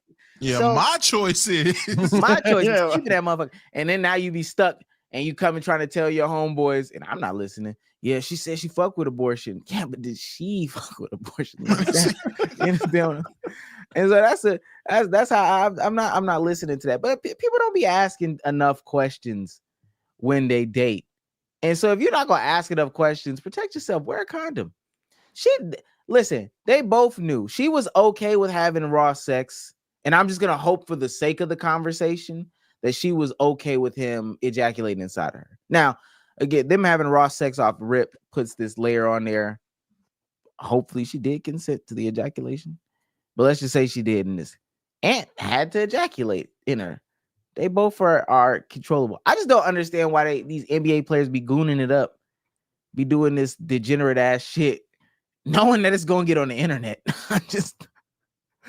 I just don't understand. They don't be caring, man. And I was gonna say, yo, these niggas just don't got vets. But even back when niggas had vets, they still did shit like this. Like Gilbert Arenas is actively just now becoming a father of like 18 NBA All-Stars. It seems all his kids can play ball, but they didn't find out until they were 12 years old that this nigga was a basketball. Like he got in their lives late.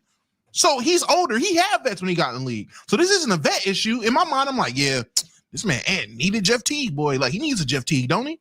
No, that wouldn't help. These niggas we're getting a bunch of young men who are coming from these backgrounds where they weren't like that, and now they're superstars.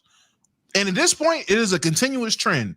Niggas are just going, they just gonna fuck up, I guess. They just gonna do what they want to do and not think about consequences, because with that much money, after having nothing, growing up having to share shoes with niggas, having to eat out trash cans, not saying he had to eat out trash cans, but niggas scrapping for life. Literally. Name 6 NBA players you know. Saying, fool. Jimmy Butler. Oh my, I knew it. That was a layup. No, you gave him that one. Hey, Anthony Edwards, let me stop. But growing up, literally struggling, now you literally wake up. You don't gotta think about nothing. You're gonna do dumb shit just because you feel like you can. You feel invincible.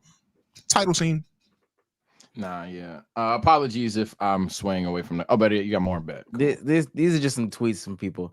These older women look at Anthony Edwards as their meal ticket to fame plus money, because the fool lacks sexual discipline, condoms, and sense.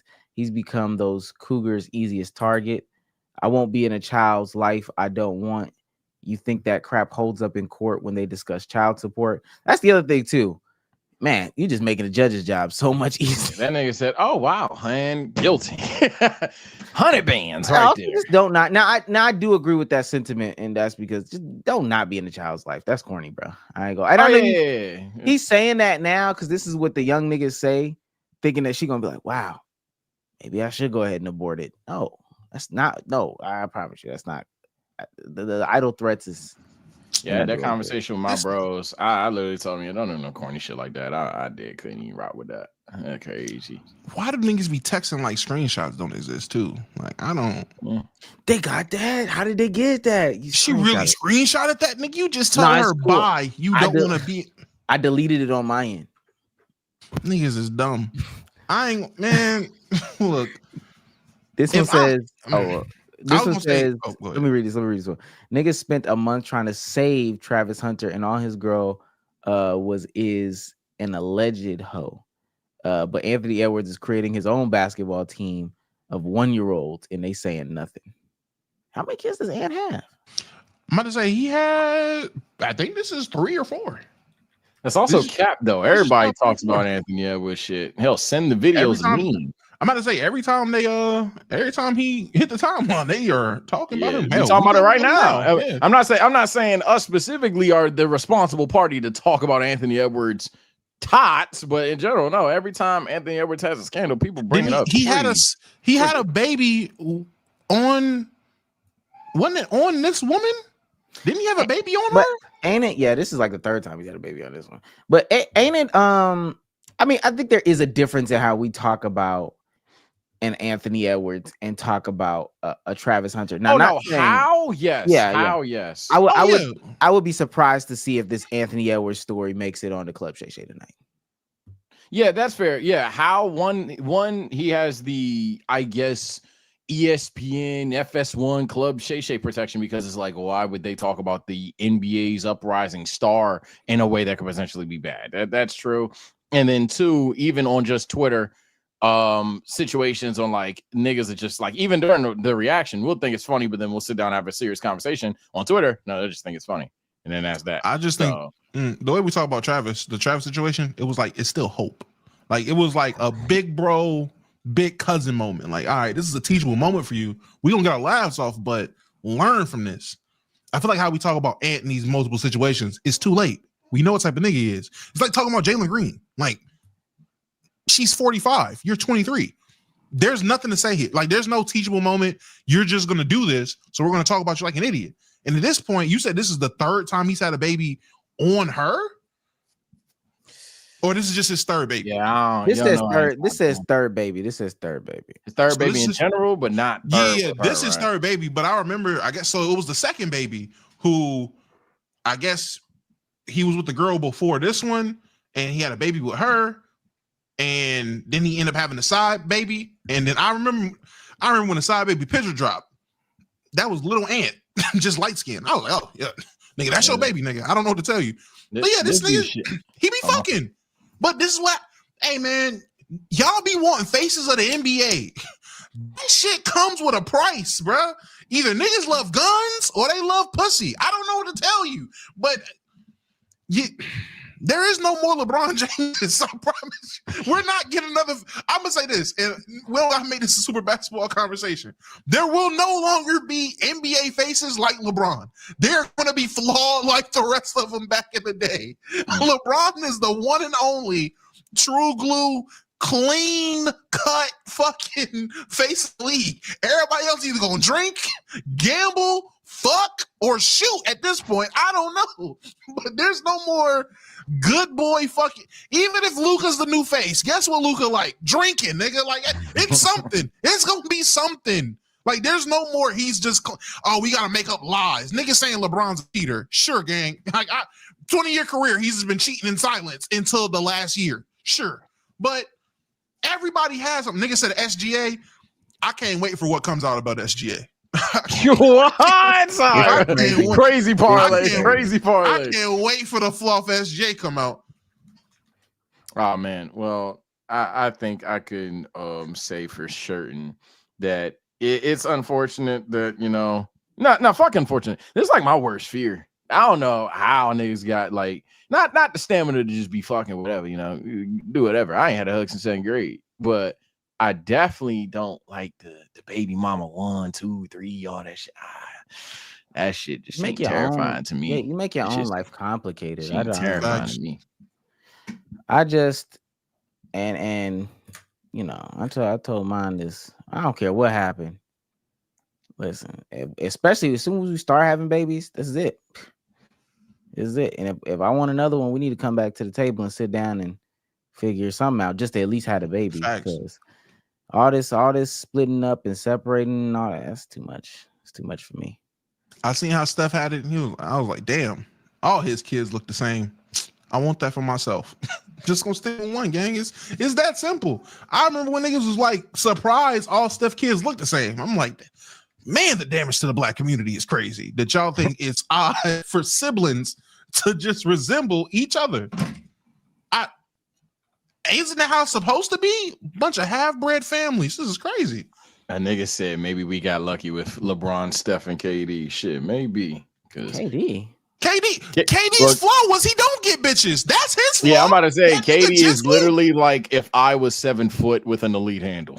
Like literally his whole gimmick is that nigga just loves hoop. Does that nigga have a kid? I don't think KD has a kid, right? Nah, he don't got no kid. Unless it's super secret, but I don't think KD has a kid. That's his flaw. There's no congratulations. There's no little Durant, nigga. That's the flaw with KD. He's not reproducing. That nigga's holding on to the goddamn genes. Nigga, he's not letting them off. That's the problem.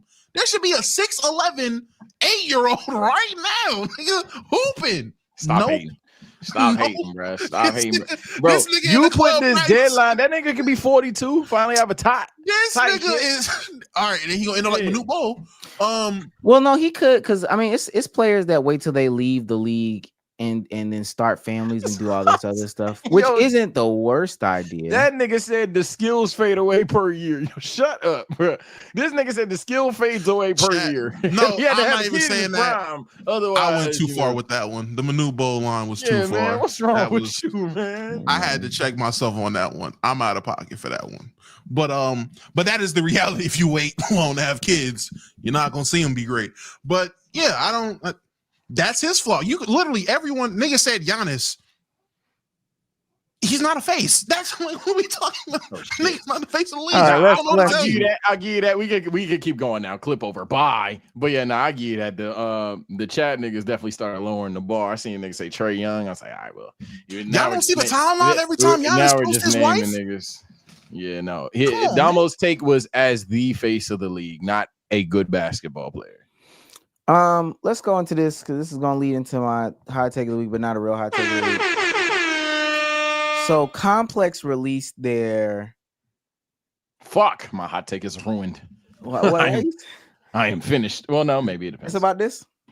Something like it, but I had another one. Don't worry, I'm trolling. 25 up and coming streamers you need to watch. Now, first thing I thought to myself was, I don't need to watch streamers. I got a life. Oh.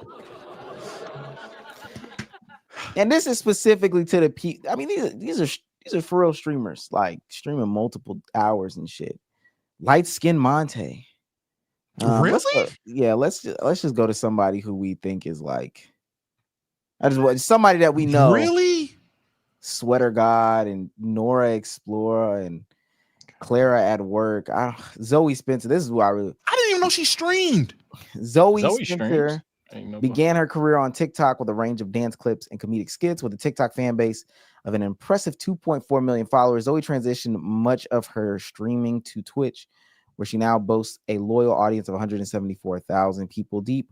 Much of Zoe's Twitch content is made up of her spontaneous IRL streams and collaborations with other content creators, giving her audience regular, unique insights into her personal life. These include fun videos of her blind dates or smaller skits like pranking her friends. Her lively personality and openness is what really separates her from other creators. A popular streamer in the Just Chatting category on Twitch, Zoe's streams feel as real as they get and has really turned her into a streamer worth tuning in for, as well as very deserving name on this list. This is my problem with this. Oh shit. Okay, talk to me. That Zoe's on the list? And it's not just Zoe's on the list, it's the list. Type shit. Okay. I know that people have to branch out and do different. Complex, this is not you. This feels so corporate.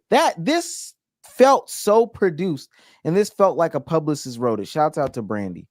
This just felt unauthentic and unoriginal and not what these streams are about. This just sounded like a chat. You know what?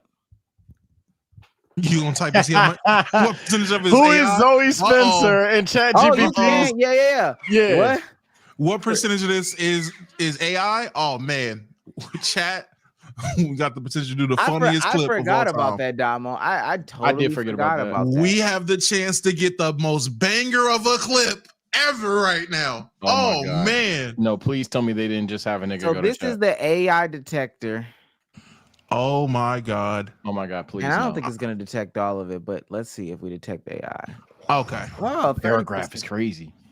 Well, hold on. This might be the most important thing, though. I'm about to say, Yeah, I'm about to say that's a paragraph, though. That's an 30% introduction and conclusion. This is the body. So this is just a summation of her life. Zoe Spencer began her streaming. Zoe Spencer _ which is crazy. Began her streaming career on TikTok, just generic dance clips. Then it's just talking about her stats. This middle part that's supposed to be what is Zoe Spencer's like whole shtick is AI generated. And then this is just a clip or a quote from GF, whoever GF is. Chat, clip it. Yeah, we got it. Yeah, you give me 3 paragraphs. One of them are AI. That is a 1 out of 3 The PCR middle- in my hood. The middle paragraph is AI. Yeah, you failed, buddy. Especially given that the outro, the other paragraph is just essentially a continuation of the first paragraph, which is information. George Fallon is somebody over at Complex, and I'm gonna see if I can find him. But all this to me is just like the most unauthentic, like just gobbledygook. And again, this isn't Complex's wheelhouse, so that's why I don't feel this. And sometimes I am tired, like when I be seeing all these people try to get into lanes, and that's the new day and age thing of like, oh, this is popping. Let me take myself over here. And it's so short-sighted to me because people should see their long-term bigger picture. They should see their long-term bigger picture and say, what audience am I really trying to get into? Who am I trying to appeal to? Let me stay that course. The journey might be slower if I don't do the Kai Cenat collab, right? Right. It might be slower. But at the same time, I know that I'm going to get a real, genuine, and authentic audience and not just, oh, I can find Kai Cenat over here, or I searched at the keywords of Kai Cenat and they've got him over here, so I'm going to give this some traffic. I don't like this. For real, I'm being dead ass. Like, Complex, this ain't you, brother. Stick to what you know. So, and let me say this real quick. Go I go back to that rundown of everybody's shit. Everybody doesn't have 3 paragraphs. This Convy has 2 paragraphs. Hell no. And how much of that is it? Now I want to actually. That seems like a stream idea. Yeah. So now I want to see how much of these shit is AI generated, especially for the niggas I don't agree with. I want to see how much of it's AI generated. I'm about to do Convy's. This is Convy's excerpt from this thing. All it is, 22-year-old Convy graces us at number 9 on the list. What makes him a rising star? Known for his humor, Convy's kick sits at the stats. Rather controversial personality, having been banned from Kick for threatening fellow streamer hate caps on live stream. His channel is back, at least on Kick, and racking up even more views. Those are just stats. Those are just facts things. It's 0%. That's 0. But the only reason why it's 0% is graces us at number 9's on the list. What makes him a rising star? It's very direct to the article. I'll give you credit. But this is just a fact. He has 156,000 followers. Controversial personality, I guess, is a little bit, but he got banned. What's like? There's nothing unique or creative about that being banned. So I just don't understand. Like, this isn't. There's nothing in this that sells state controversy twice in that. Thing. Wait, so who's the? Oh, go ahead. I want to ask who's the top 5 on the list because I didn't see the list. I seen the tweet about it, but I never looked at it. I figured we would talk about it on the pod. Who's top 5? I know it was number 1. They also got Deshay's picture wrong, like they did with Chris. They put somebody else up there for Deshay. I just wanted to point that out. Do I have that picture up right now? I don't have the picture up right now, but they had somebody else's picture up for Deshay Frost, and they changed it. People called him out. Number 5 is Neon, who's been streaming for 30 years. Streaming for like 3 years. Having started his streaming career in 2016, and also has been popular for quite some time. So this is just somebody that's up and coming on the rise. Don't get that one. Rakai, which makes sense. Okay, that's good. That's really good. Ty Lil from the Ty Lil show. Emily CC. Is that's the girl that streamed for like first joined Twitch back in 2016? Yes. Yeah, but she been here though. Yeah. And then Senna, who has also been streaming for a very long time. Yeah. So the up-and-coming streamers are 10-year vets. I'm about to say, are they basically saying these are the people that are trending now? Whatever. I'm not even gonna scapegoat it. Look, Omar, as far as your hot take's concerned, I agree with 90% of it. The 10%, I think Complex can dip their toe here, but if you're gonna dip your toe, can it be somebody that's already swimming in that pool, bro? Can we not have like some corporate ass nigga that doesn't watch any live streams whatsoever, isn't tapped in, isn't on Twitter? I promise you that doesn't know what they're typing about. This clearly felt forced. This felt like a cash grab. This felt like you're just trying to get included. So I agree with you on how you feel about it. I'm just thinking that they can honestly even do this just for the love of God, hire somebody that would understand it. My Lord. I just feel like, say, just like going into the I don't know, going into the old nigga barbershop, the clear old nigga barbershop where it's niggas in jackets and vests and they got scissors still and they cutting like that. And the one dude comes in there and is like, yo, this UNO Miles. Trying to force it. And the niggas is like, first of all, it's Saturday, young blood. We play Isley Brothers. Oh my. Okay. Yeah. And we play Isley, drifting on a memory. And you trying to come in there with your UNO Miles. It just seems forced. Like that one older dude that's trying to do the young shit. And he's telling his little, hey, y'all tell me what the kids listening to. Don't even like it. These niggas at Complex don't watch these niggas stream. Yeah, they don't. Yeah. All right. That's true. I can tell by the names on the list they don't watch them streams. Yeah, you had an issue with the names. My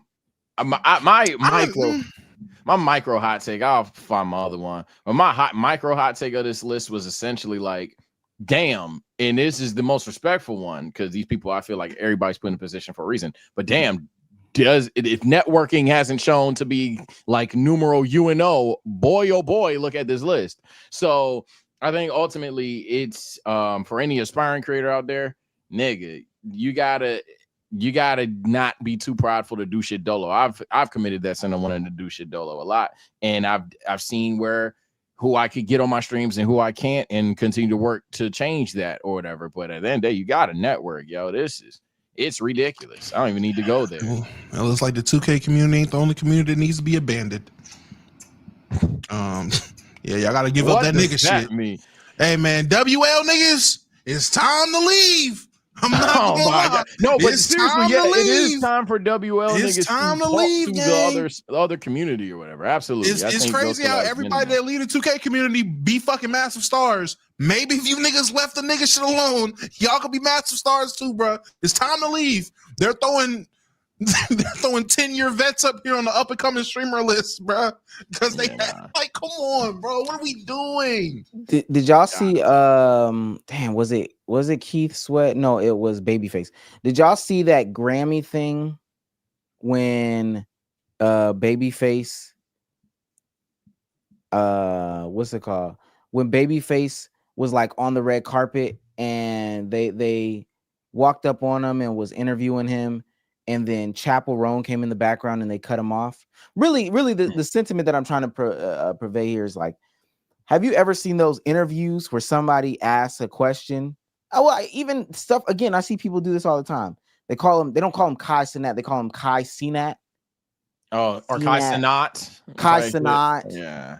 And whatever the case may be. And it's clear like, oh, okay, somebody told you that this is an algorithm trigger word, keyword boost or whatever, and you're just trying to force it. Yeah, like let's not do that. That shit ass. I don't even have another sentence for that. That shit's awful. Shit's ass. Is it time for my hot take of the week now? Bet. It's time for your hot take of the week. Hit the music. Hey, Nick. All right, do me a favor. Just share the screen. This. Yeah. Super light hot take today. What the fuck is this? I'm just gonna keep it plain and simple. Me, chat, I'm a golden Gooner. Gold rank. Proud of it. Anybody above Emerald Edger, you're sick. You might need to be arrested. This is the Jerkmates ranked system. They got the Jerkmates ranked system.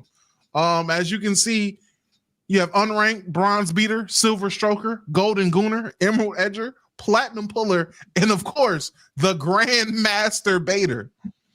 Chat, I know some of y'all right now. Y'all are grandmaster baiters. You niggas is nasty. Some of y'all are platinum pullers. You niggas is nasty. And to you emerald edgers out there, you niggas is nasty. There's no reason why, as a grown man, as a human being in general, you should be above golden Gooner. Golden Gooner should be peak of what you reach. I was going to bring to the table. Not even just this season, all seasons. You should never reach anywhere above Golden Gooner. That's my hot take. You're above Golden Gooner, you deserve to be in jail. I'm so happy that didn't 100% ruin my brain because holy, what the fuck was that? I've lost life on this earth for that one. Sage, I feel like with the right dedication, you seem like a platinum puller. What the? All right, man. My turn, man. on that note, man. Look, in spirit of B Souls, man, my hot take is going to be a basketball one. Oh, wait, there we go. In spirit of B Souls, don't mind me. My hot take is going to be a basketball one, and that is, I'm not gonna lie. Hey, as a Laker native, we've done a lot, all right, over the years. And then we got the Bron fans. And remember that one year we had the Russ fans? We're a lot, okay? However, I'm not going to lie. Laker hate is getting forced and corny. It's getting to a point where it's forced. And no, this is not me just glazing my glorious king. Repeat, my glorious king. No, but dead ass. This happened with Darvin Ham and JJ Redick, and now allegedly, according to StatMuse, we're going to do the same with Luka Doncic and Max Christie. So on the right is Max Christie's numbers in his first 2 games. He's been balling. Every Laker fan would have told you that, oh, Max Christie is actually pretty damn good. But I mean, you know, this Luka LOL. But speaking of Luka LOL, Luka has not been the finest efficient guy in his first 2 games of basketball, let alone as a Laker. And for me, I'm not even going to show my reply. I'll just say it here. But this is kind of where I'm getting at in the sense of, come on, man. Y'all gotta stop this idea that, like, for some reason with the Lakers, y'all want to bash on them as quickly as possible and downplay the shit that they do and then move the goalposts when it's not a championship. Because prior to the season, niggas told me 8th, 9th, 10th. But some people weren't even going to make the play-in. Now we're like 4th, 5th. It fucking might be 3rd by the end of the fucking season. And people are then going to say, oh, well, y'all lost in the 2nd round. I can already see that on the wall. You guys talked about JJ Redick being a Bron hire. Now he's arguably coach of the year. You don't talk about that anymore. When Luka Doncic ends up being Luka Doncic, I promise you, y'all won't be comparing him to Max Christie anymore. The Laker hate is actually outweighing Laker glaze in 2025. I agree. They trying to have a real take and they trying to goon Q. Yeah, you niggas are sick. I don't even know what else to say to that, man. I play Rivals. Oh, honorable mention: Rivals losing streaks are depression. Yes, they are. I do want to say nobody's talking about it. Jokic is. Jokic put belt to ass yesterday. And Jamal had like 55, didn't it? He having a all-star, not an all-star. He's having arguably the best or video game type season, like best season of all time. I just seen a tweet that was like he's having the best. He has an argument for having the best peak of all time. Jokic has like some ridiculous ass numbers for real. You know, I got a confession, fellas. I don't know why it happened. Oh, well, actually, I do know why it happened. I'm moving around shit in my house. Oh my God, it just made myself mad again at something. But no, I had to turn on some TV and I had to turn on like cable. First Take was on. I watched it. Realized quickly why I don't watch it that much. But apparently the name of the game now is KD hit that scoring streak. They're doing the KD shit right now. That's what it is. KD's top 10 all time now. According to is he top 10 all time? That's what's going on. That's what's going on. He's top 10, and then for the naysayers, oh, this is the favorite one. But is he better than Kobe? Yeah. That's the standard. Yeah, there you go. I don't even think Kevin Durant believes Kevin Durant's better than Kobe. Shout out Nick Wright. I don't even think Kevin Durant believes he's better than Kobe. Like, all right, but y'all niggas is bored. It's All-Star Weekend. Katie is leaped into that motherfucker. Right, yeah, right. All-Star Weekend's coming up. Talk about that. But that's the name of the game in the streets right now. KD top 10 talks because he hit this accolade that nobody gave a fuck about prior to LeBron passing Kareem. Son of damn bread. All right, a couple more things and then we'll skeet diddly dee on up out of here. Where is this? This is the 20 people in the top 10. Facts. There are 20 people in the top 10. Actually, we might not do this Pokemon one. We might wait till. Yeah, I had that bookmark too, but I thought the in honor of B-Souls, I do basketball, but I had the Pokemon shit bookmarked as well. There's a conversation. I have a conversation about monetization and morals that we'll probably say for B-Souls. Okay.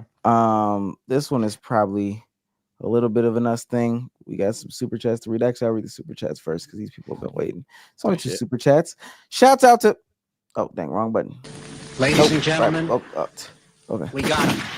Gamer Hayes for $2 says you need Eddie Brock himself on Rival Sage. Nah. So, by the way, there was a Twitter discourse in the TSO community. One, I'm not asking Rivals. I'm GM. Or this season, I was flirting with GM. Then I went on the worst losing streak of my life. But no, nobody's dog shit. It's just that losing streak caused me pure depression, like pure depression. So I don't need you, but it hurt.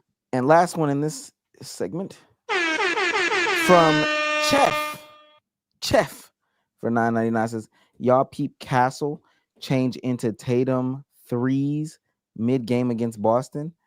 That's glaze or just hooping? That's ultra glaze. I don't know. I don't know what happened. Castle's better than that. That's ultra glaze game. That's crazy. Y'all peep Castle. Stephen Castle. You talking about Stephon Castle? Yeah, Stephon Castle, the rookie, changed into Tatum shoes as they were getting their ass beat. Oh, I read Tatum threes as Tatum threes. That's why I didn't get it. Okay, the Tatum shoes mid game of a Boston ass whooping. Boston was whooping their ass. Oh, that's glaze. Yeah, that's glaze. That's glaze. All right. In our attempt to be a little relatable to the chat, so there's a conversation about Gen Z feeling hopeless, and I feel like because at least Sage is Gen Z, Damo's a boomer, I think. I think that's why I'm the best of both words. I relate to both of y'all, man. Dunks and the tots. Now I've watched a couple videos about this. This is just this tweet that sits here. Gen Z are over having their work ethic questioned. Most boomers don't know what it's like to work 40 plus hours a week and still not be able to afford a house. Gen Z are over having their work ethic questioned. This is a poll from Resume Genius found that millennials are the most popular job candidates, with 45% of hiring managers expecting to hire members from that generation. I'm going to find some TikToks and stuff like that, but there is this growing sentiment that Gen Z is just hopeless because they don't feel like there is a way to move up or move forward or progress in life. We saw the video where the dude was like, it sucks that you can't have kids in your 20s because of the economy, et cetera, et cetera. I'm going to find some things about buying houses and all that stuff like that.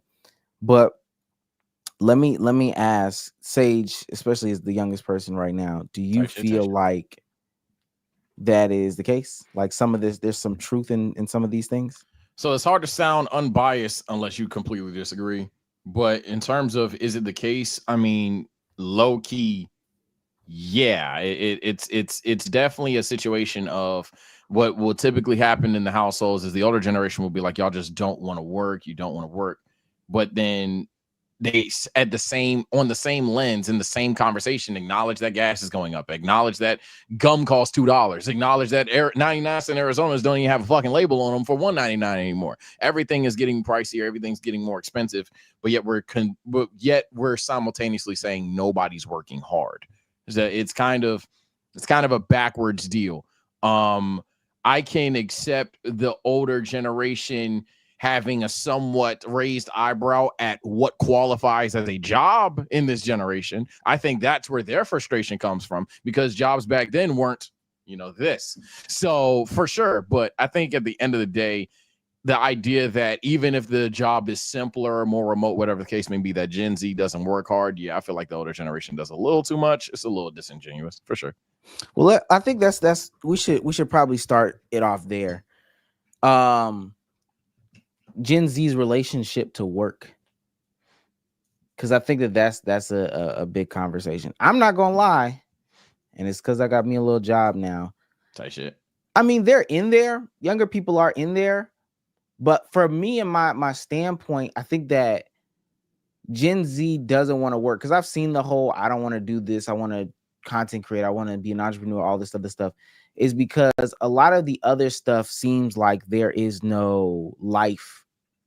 There's no living after just doing all this work and stuff like that. I mean, I might make it look okay, but niggas do be working hard and don't have a lot of time for everything else that they say that you're supposed to do.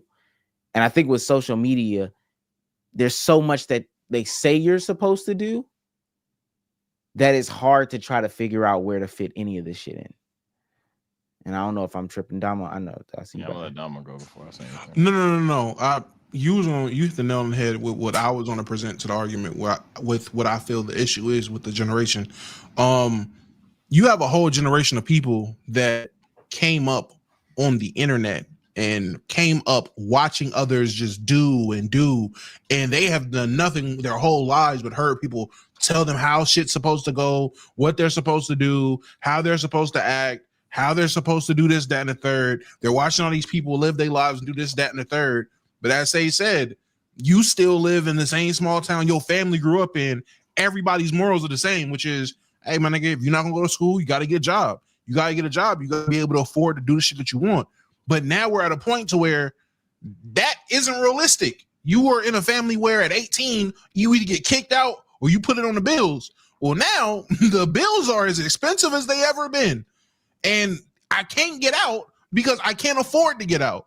But since I was fucking 5, you've done nothing but put a tablet in front of me. So all I know is to just look on this place where there's a bunch of other people my age, younger, older, similar to me, wherever it is, and they're able to do whatever the fuck they want to do. They're able to do this thing that looks way more easier than me putting in 70 hours.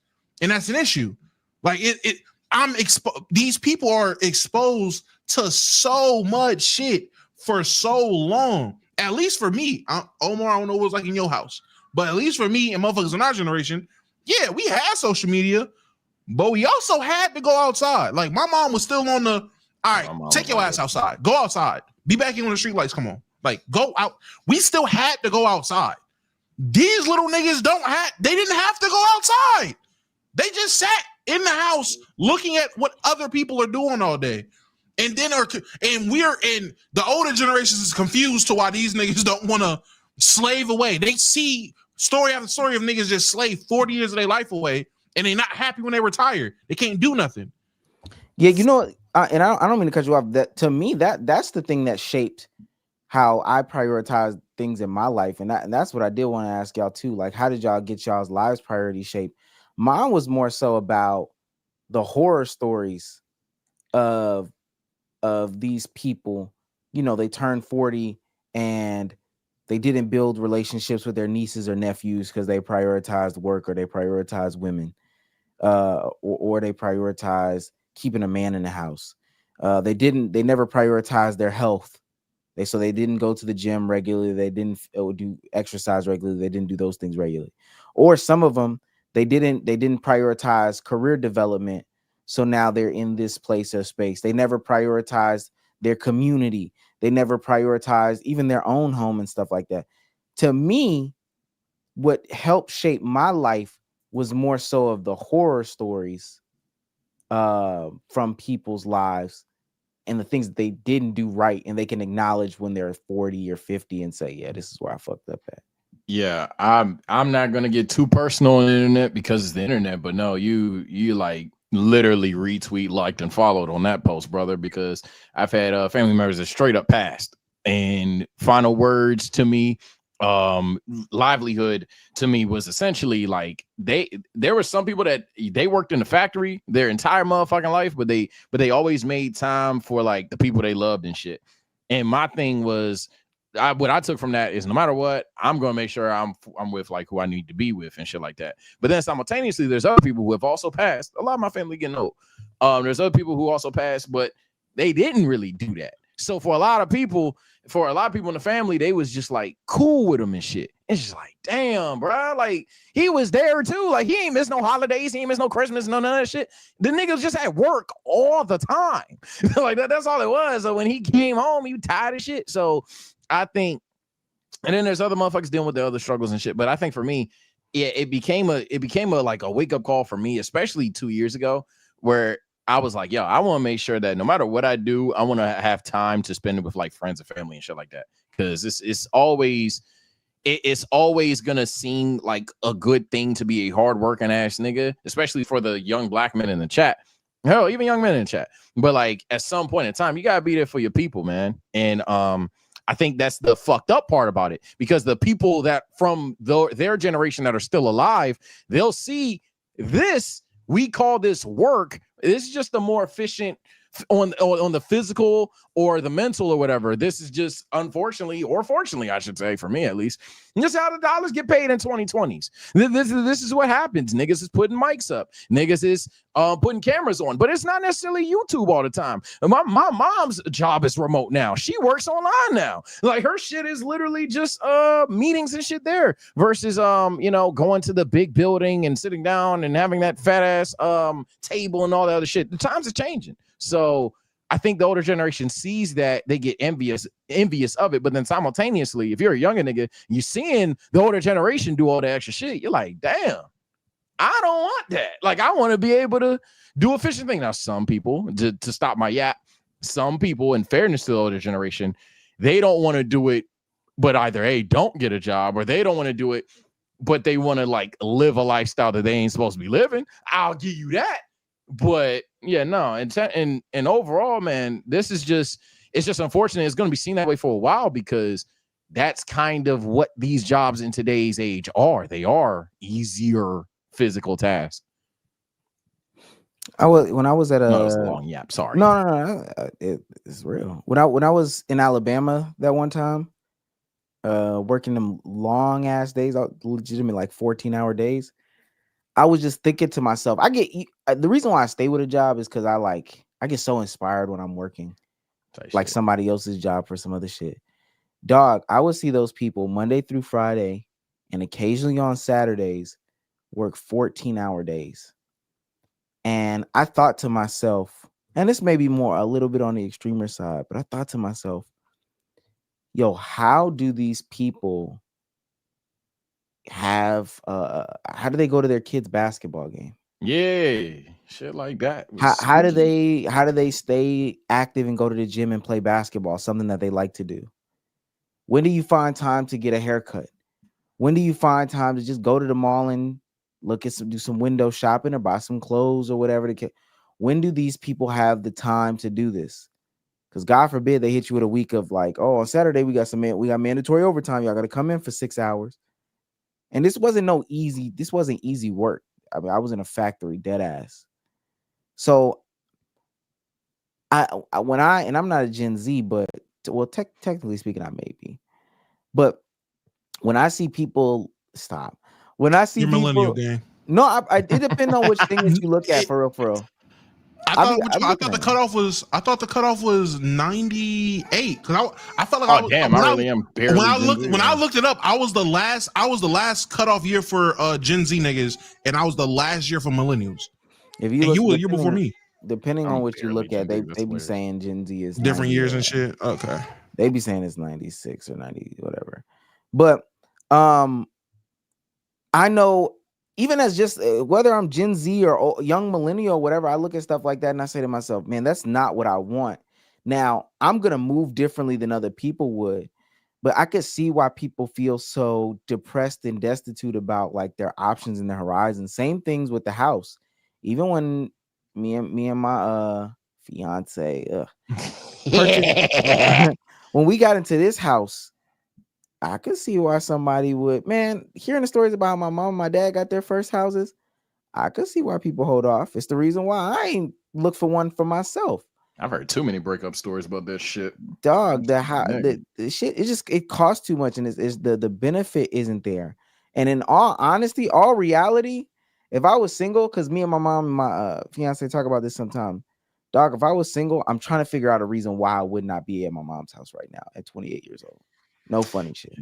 Yeah, me moving out would be crash out behavior.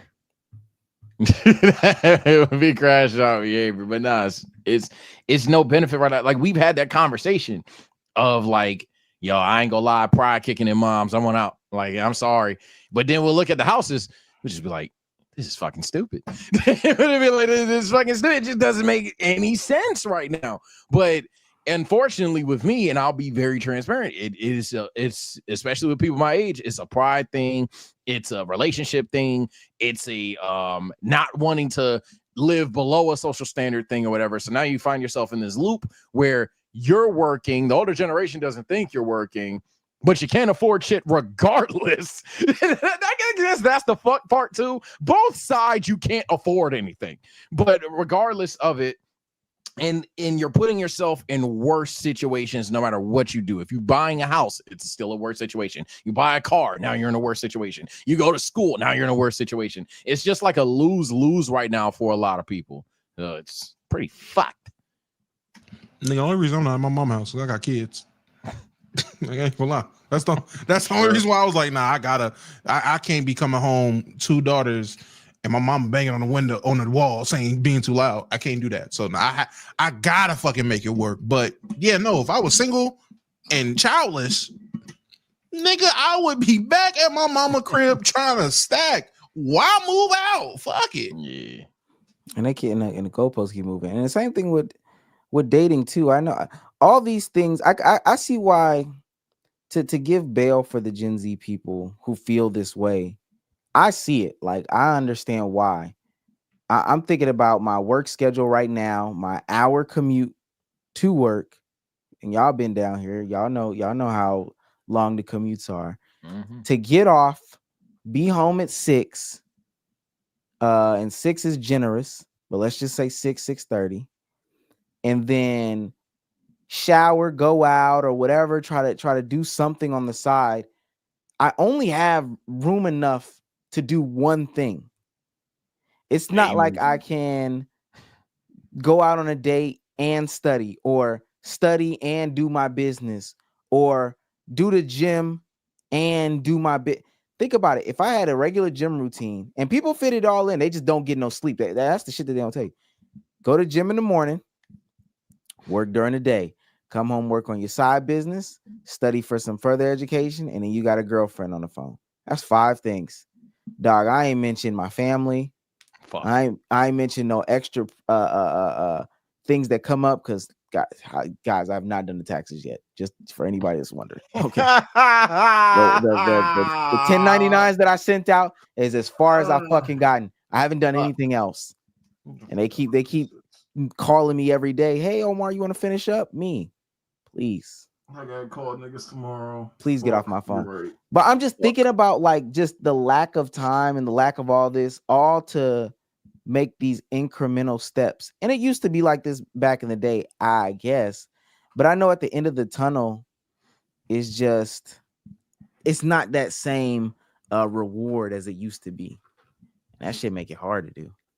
Yeah, man. And I'll because we don't have unks, or most of our chat isn't unks, I'll give unks this. I touched upon it briefly, but there is a part of Gen Z in not their defense, and to attack them, fuck it, that does take advantage of these situations to like live a lifestyle that they're not supposed to be living, or they just live so irresponsibly that the older generation's like, yo, if I was able to do this, I would have did this and that and this and that and this and that. Now, granted, Unc, you're wrong because the shit don't cost the same, but we see that where your head's at and where nephew and niece, they at the club with it. So regardless, both of y'all dead wrong, but at least we know what you would have tried to attempt to do with the money and the mindset that you have. And that's where they get the y'all work ethic is trash shit from. There's people that abuse it for sure.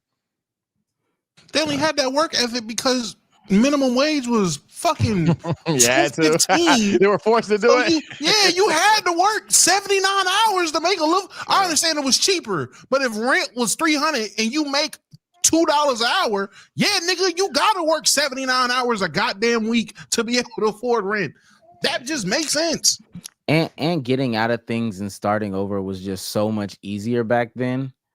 Oh, So, yep. like, yeah, the idea, if I don't mind taking risks. Like, I think especially while you're young and while you don't have kids, but even if while you're young, you can take a risk, start over, whatever the case may be.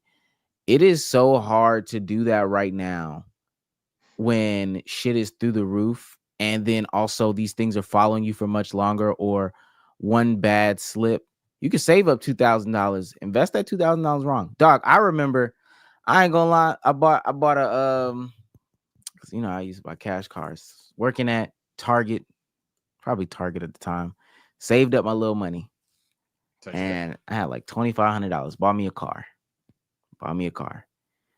Saved up probably like $300 or $400 more dollars. So I had close to like $3,000 in value. So I had a $2,500 car and $400 in cash. And then I traded it for what I thought was going to be a better car. Dog, that car ended up being a lemon. It's a used car, but it ended up having like the check engine light on, couldn't figure it out. Mechanics couldn't figure it out, whatever. I remember crying because I remember how long it took for me to save the initial 2,000. I remember how long it took for me to save the initial 1,000. Shit was difficult. Shit is a lose nowadays, dog. Damn, this probably got a little sad but real. But this is a conversation that, do y'all like these conversations? Let us know, man. But please, let's not start talking about when you fucked up the first little bit of money you saved up, nigga. Man, when you learn that shit's just gonna go wrong just because of vibes, like at some point when you learn about accidents in the house. But it's fucked up, and I don't want to take away from Damo's point, because now I have a little bit more, and I have a little bit more breathing room, and it's a little bit easier. But brother, I do not even want to take half of a risk, because I remember what it's like to have that to save for 2 years to get $2,000 to in one move just be out on everything. And I'm talking about when I bought that car, dog, my account was on zero, and whatever gas the guy put in the car was supposed to take me to the Friday. I had to buy it the Monday of a week that I got paid, because I knew it needed to last me until that Friday. Asked the dude to put gas in the tank, because I need that gas to take me that Friday. On my 2 off days, I ain't going nowhere. I'm just chilling in the house. I'm sitting here. And for that shit to just fuck up and the engine light go off today, as an adult now, like, I got money now, it makes me not even want to do stuff, because I just think to myself, dog, if I fuck this up, it could be something that I know it could be a fucking shirt. I'm gonna fuck up a shirt. But if I fuck up this shirt, I'm gonna be fucking pissed. Man, I never uploaded the footage. I never uploaded the footage of it, of like the whole story time or whatever. But man, shit, y'all talking about cars, nigga. My car got took. That shit fucked me. That shit pissed me off. My car was paid off, bruh. Like, it was done. I been had that junk. It was done. When I tell you, like, life smacked the fuck. That's why I said anything could go wrong, close. Life smacked the fuck out of me. I had to pay for another car again. Oh my fucking God, bro. I was hot. I'm still hot. It's 2025 and I'm still mad, nigga. My God. Oh, me too. Got robbed? Nah, not like oh my God, fuck. Like, oh fuck. No, not like that. But I got walk out. Basically, that's why I don't trust niggas now. Being said, Chad, that shit happens, bro. We talking about real life shit. That shit happens, nigga. I don't know. Everything happens. Please don't die being super, nigga. And like, I wasn't there when my car got took. I wasn't there, but I promise you this: I wouldn't have died being super, nigga. Nigga got the shit on him.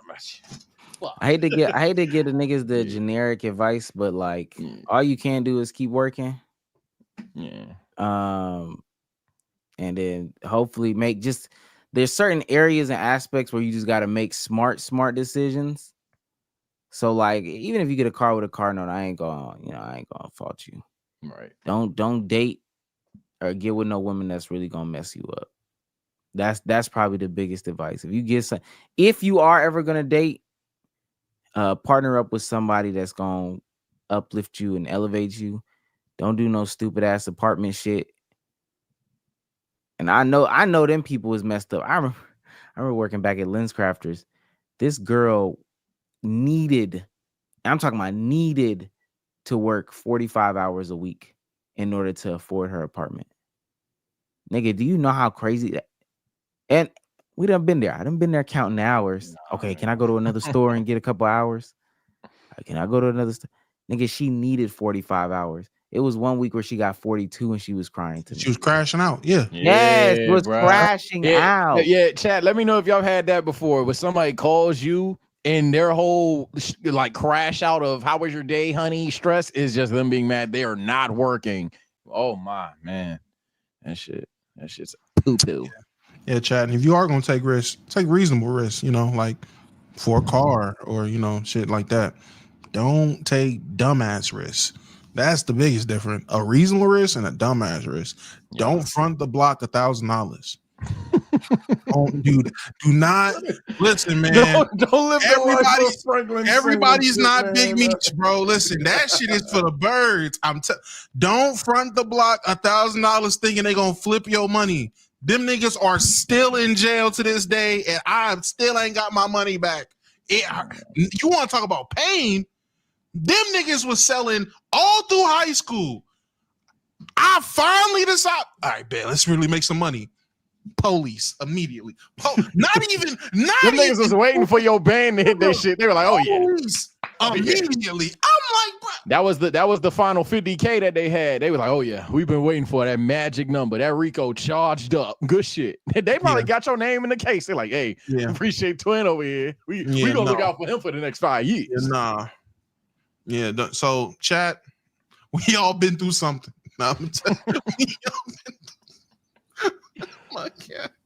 Nigga start playing Good Times on the back of this goddamn segment. I still rough, brother. Get real, boy. Hey, damn. I'm down, bro.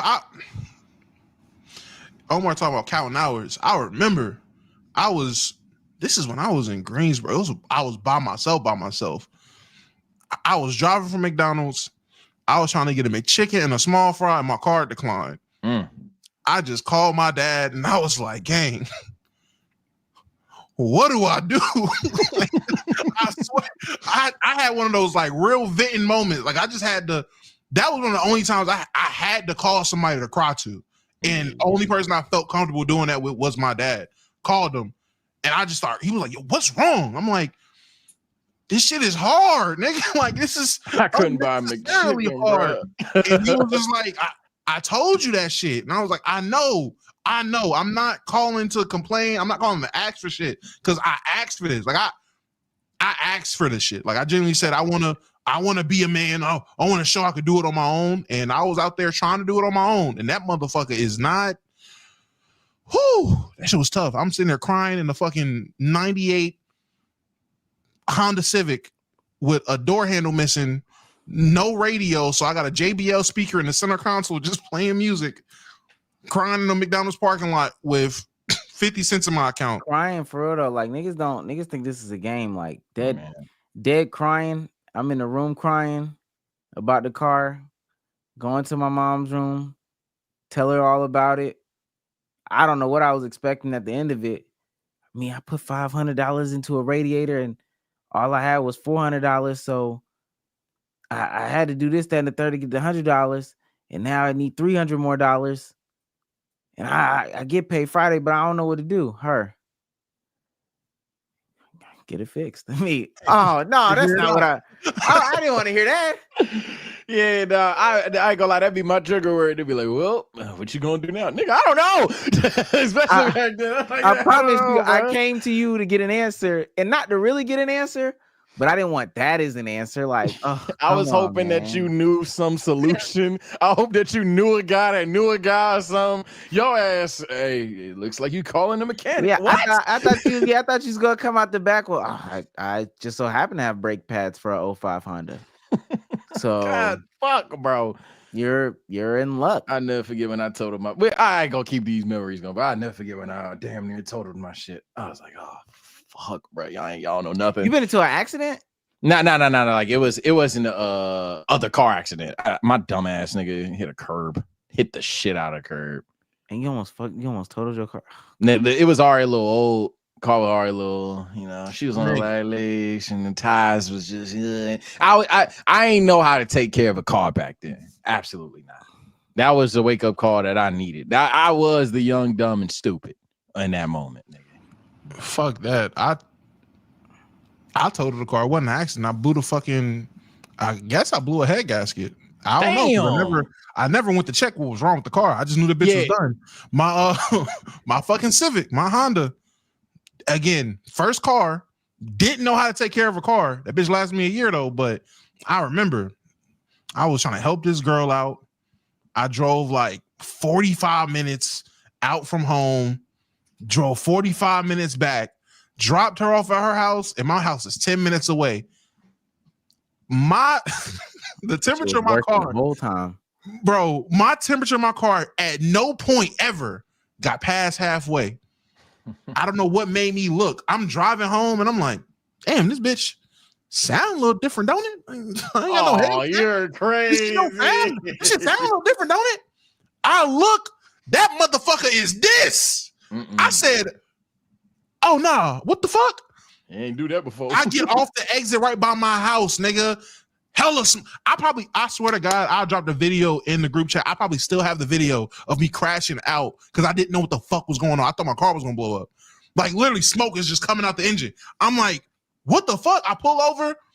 Mind you, I have the only family in the city I have is my uncle, and that nigga is in hiding. That nigga is on hiatus. He's not. He can't pop out. I have no one to fucking call to help or nothing. Old girl I just helped had to drop her car off to get fixed. She has no whip. I'm sitting there like, bro, I don't know what to do. I call my roommate. This nigga said he's at the house. Where's my car? I'm like, nigga, I'm like down the street. He was like, bet, we'll figure it out. I was like, nah, we gonna figure it out all right. I drove that bitch back to the house down the street. With the head gas, bro, I turned in to my apartment complex. The motherfucker just stopped. It would not move. That was God, nigga. It would not move. Hey, that bitch is locked, bro. It literally was sitting in the entrance of the fucking apartment complex. My dumb ass, I'm like, well, the car don't work. On some GTA shit, took the keys out. I went in the house. What, you thought you was going to Los Santos, nigga? No. Because the adult thing to do is I should probably get my car from the middle of the fucking street out of the way. Like, because that's legal shit. Like, that's company. Like maybe I should just not block everyone else. Me, I'm crashing out so bad because I don't know what the fuck is wrong with my car. I'm damn near about to cry. I spent my whole stimulus check on this car. You wasn't riding around with no water in your shit? I know that sound. I mean, no. Now that doesn't. I know, and now it don't sound crazy. At the time, that sounded ridiculous. Water in my shit. It's summertime. It's just gonna be hot. No, bro. I didn't know you had to put water in cars at that point. I didn't know. Yeah, nigga, my uncle pulls up. He's like, "Nigga, why is your car just sitting in the entrance?" It almost blew up. Nigga, what? I'm like, it don't work. The car don't work. I don't know what's going on. That nigga went to go check. Yeah, nephew, first of all, get your big ass out here so we can push the car out the way. Secondly, you blew a head gasket, gang. It's a wrap. I'm like, that's what that is? Yeah, nigga. Let me see. This nigga Gamer Hayes. Water, not the antifreeze. My brother in Christ, again. We pinching right now. It's some shit that it's some shit that niggas know and niggas don't know. Let me tell the young ones. If you got this type of car, just keep a gallon of water in your shit. You can keep the antifreeze if you got the money for the antifreeze. Yeah, I'll do it. Yeah, I'm not. Trust me, but that water will get you to the AutoZone, so you can get you some. Okay. Nigga said from the faucet. Yes, from the faucet. Yes, nigga, just get you one little joint and fill that bitch up. Yes, fill it up and keep it in the car. That is your emergency, because sometimes that car will run through that antifreeze quick. So you just need to get that water in there real quick, and then it's only gonna take you a couple miles. Don't. I never had head gasket issues, and I just did that just to continue avoiding them. I ain't had them since. Trust me, hey buddy, Yeah. I ain't had them since. But I ain't had them shit. the struggle. Hey, No, man, yeah. Final thoughts, not a story. Oh, go ahead. I'm about to say I wouldn't replace any of that shit for anything in the world because I would, Damo, because sometimes I didn't need it. I learned the lesson sometimes. Sometimes I didn't need it. I was Sometimes going I didn't need to all go of it. that route. Don't I was even going do to go that that. route, man. If you haven't been relatable to most of this shit, there's some shit that I'm pretty sure there's probably been at least a segment where you ain't relate to the conversation. Hell, there was like specifically the head gasket when I ain't relate to that shit. But hot take, you don't want to relate to that shit. Don't get me wrong. You want to learn these lessons. At some point in life, you need to learn the hard way. But you don't want to learn all these lessons. Be grateful for the family that keeping your dumb ass out of the struggle offs, all right? Like, please don't find appeal to wanting these situations. And, You don't want these listen, problems, man. Don't overestimate freedom to the people that is living with family members who are willing to put up with them post high school, during college, post college, regardless. For anybody with family that understands shit is hard out here, I promise you, gang, that little tap on the floor because you too loud playing 2K is okay. I promise you, gang, just because you can't bring a bitch at home whenever you want, it's okay. That little bit of freedom you want, I promise you it will be there when you are ready. Don't force it. I forced it. I forced it to be able to smoke in my room and play 2K at the same time. I risked literally straight. I risked stability. I risked legit stability to be able to bring a bitch home whenever I wanted to smoke in my room and play the game. That was all it took. I promise you, gang, it's not worth it. That little bit of freedom is not worth it. I promise you. Stay home, nigga, as long as you can. Not even close. Trust me. If you ain't been in that financial aid office crying, all right, please, because the account balance. I know. That balance change, Sage, when that for the one day you get, okay, I got a little $30 refund. So many times I thought I signed up for all the classes. They like, well, you ain't pay for these, nigga. Yeah. What the fuck you mean I ain't pay for these classes? Took the wrong ones. I'm signed up for the wrong ones. That I quit school, so it's past drop ad. I'm gonna tell you, the strictest motherfuckers is financial aid. All this other stuff, even the rich niggas feel pain for that one. I know everybody that been to college know that shit. Everything else I did. I was with Damo. I dropped out. I left. I came back, but I left because I was like, I can't even make this make sense, and I'm accumulating fees that I don't get. So I had to leave. That shit ain't I had to leave. I thought one person was paying for my school. I thought I picked my classes out. I'll never forget that day. That was the day I said fuck school. They called me. I had to go into the little office, whatever. They looked at me. I see you picked X, Y, and Z, but you still ain't paid for classes. I'm about to say you ain't paid 900 missing. I'm like, who ain't paid for? First of all, I'm not paying for shit. Who ain't paid for? Oh, it didn't get paid. I'm gonna say you owe about like $3,274 for the semester. They telling me I owe like legit $3,000 to go ahead and continue. Oh, you couldn't pay it? And that day I was done being a college student. and let me tell y'all something, because I did the same shit, but I was probably like maybe 2 semesters in. At that third semester, I couldn't do it. Left, came back. When I tried to come back, it was like, yeah, we just get your transcript in or whatever. We'll transfer you to this other school. All right, got to go get my transcript. Oh, Mr. Griggs, we've been waiting to give you your transcript. That'll be that same $3,000. Yes, nigga. Me. What? Me going back to the school. Yeah, they said I got to pay X, Y, and Z to get a transcript. Yeah, you didn't know that when you left? No. So what happens if I don't get the transcript? Oh, you just come in as a whole new student. Wait a minute. Yes. You broke the fourth wall. Bro, I went through the same fucking shit. 3 semesters don't count? Yes, bro. Yeah. So what you gonna do? Oh, I need to get the money. I don't know. I got to get the money somehow. I don't know. And that's what I'm saying, bro. Like, thankfully, I was in a situation where I had family, I had siblings, and I had enough of my damn self to somehow get past that. But I knew right then and there, there's a lot of people, they drop out in that moment. I was I owed 4 bands, like dead ass, four bands, a couple of cents. In that moment, I was like, holy shit. I'm blessed enough to be able to call this person, that person, this person, that person, this person, to call that person, and we can somehow, because it was like, you know how this shit be. They trolled your ass till deadline day. So I was lucky enough to get out of that situation. But I know for a lot of people in that moment, bro, we'll see you next semester as a whole different student, my boy, because you're cooked.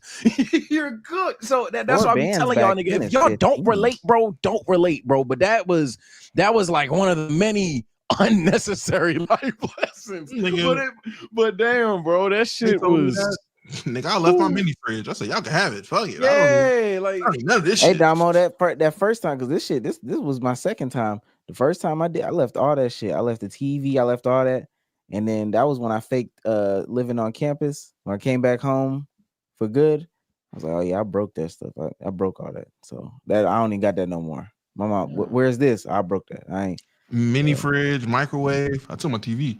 Mini fridge. I left like family pictures.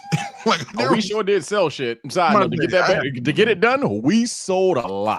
Four bands back then. It was like no, because my family, my family was determined to get me through school because it meant a lot to my family. A lot of my family didn't go to school, so they was like, nah, we can't let little Sage go outside like this. So they did everything. But that's what I'm saying. Like a lot of people, they could do everything, and it's not enough. So at the end of the day, I thank all of them niggas for that shit, bro. But yeah, no, seeing niggas 24-hour turnarounds, sign shit that they ain't supposed to be signing, and then make the bread back in the it was not fun, bro. It was not fun. I don't mean to be a Debbie Downer. Oh no, nigga, it's like shit. We good. We good. Yeah. I'm about to read this shit. She got shit coming out the side of her back right now. I don't have electricity in half of the room. I'm hot. Shouts out to that guy for real, for sending $9.99 saying, shout out to Bubba Wallace, he won tonight, and shout out to 2311 and MJ. Okay. Omar, Sage, and Damo. When will the NBA get rid of the All-Star game? Never. Oh, damn, we at that point. We'll have a discussion Monday. We'll see how this weekend goes. But never. And we didn't talk about it. That shit that they just pulled for the 3-point contest, and then today Sabrina and Steph, that whole plan to run that same shit back, it fell through. Oh, they did it already? Well, no, they were gonna do it again. They were gonna run it back, but it fell through. Oh. So somebody pulled out. They got to stop. We'll talk about that Monday. I am waiting. I'm ready to talk about that Monday. Long roster for $9.99. 2013 houses in the Lehigh Valley was 250 to 350 max in the burbs, and now them bitches 450, 550 now. Oh, that's a fact. Yeah.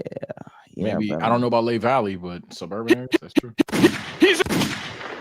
Chef, oh man, not again. For $9.99 says, deviled egg sandwich a good meal? See, this is the shit I be talking about. The struggle foods. Yeah, I'm about to say the struggle foods. He said hood meal. Yeah, I don't give a fuck about the hood. No, you just eat the deviled eggs by themselves, nigga. Why are you putting bread on the deviled eggs, bro? Yeah, bread can truly be used for another meal. I don't know, but nasty bastard. Shout out to Official Baller for $1.99 says, blew my first tax return on Blickies. Regret it. All right, you told us. Do you not got the Blicks? Nah, he don't got it no more. He don't use them. That's the problem. Yeah. Shout out to Michaela27 pooping in the picture. $4.99 says, I have a nail in my tire and don't want to ask. So my parents help because I feel like they already helped me out enough. If you don't know what you're doing, trust me, let that embarrassment go. Because if that shit fucking like GG's your tire, you don't know what to do with the nail in it. I doubt you know how to change the motherfucker. Then the rim, then the axle. Go ahead and just make the phone call. Walk of shame. Just go ahead and ask, brother. Shouts out to Malik Murdoch. For $10 says, he's on fire. Nah, this conversation is too real. Hearing this made me feel better about shit at my age. Yeah, hopefully y'all like the Yap Fest. If y'all don't, comment below type shit. You know, it's that's cool. the shit a nigga was doing between the ages of 19 to like 22. Yeah, I'm about to say, how old or young are you though? Because hey, unless you were tot. 19 to 23, nigga, I was doing that shit up towards the pandemic, maybe.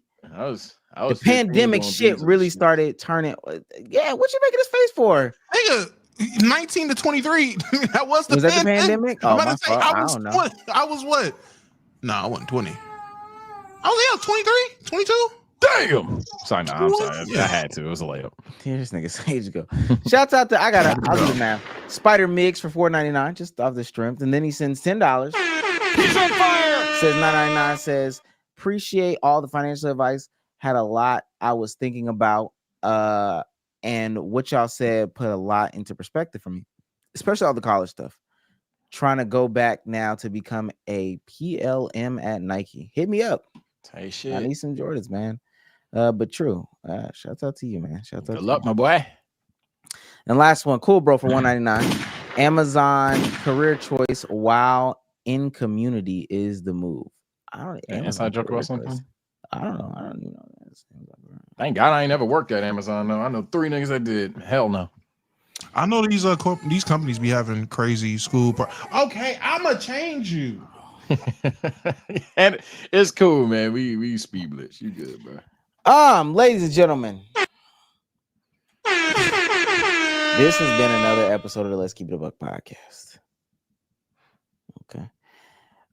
With that being said, shout out to LKIB Johnson for he's on fire for the $90. W sellout, all-time sellout. Shouts out to the community for staying with us while it took us a minute to get on here. I think we had a good conversation. We did. But appreciate y'all for staying patient. Shouts out to Rio the Goat right here for $1.99. Says Dama was in high school when Jordan got his first 3-peat. That's crazy. Damn. With that being said, Damo, say goodbye to the people. All right, Chaz, being my favorite midnight second, we will be back. I would say tonight, but I gotta work in the morning, so I will catch y'all tomorrow night. And no, I won't. It's Valentine's Day. I will catch you niggas Saturday. Ain't nobody doing that shit. Sage, say goodbye to the people. All right, people. I'm gonna catch you tomorrow at 12 p.m. to watch the new episode of Dragon Ball Delilah. Then after that, we know it's Valentine's Day. And we hating the entire fucking time. With the single guys rise up, single gals rise up. We ain't matching nobody. We staying single and angry. We bitter. We hating. Troll aside though. Appreciate y'all, man. I needed this break from life, man. Life been lifing, even right now. No, that's right. Shout out to everybody. Look, videos are coming up. I got a 5 video record session right now, and then 3 more tomorrow. We're back on that grind. But until next time, take care. Stay blessed. Bye, guys. Peace. 12 p.m. Eastern.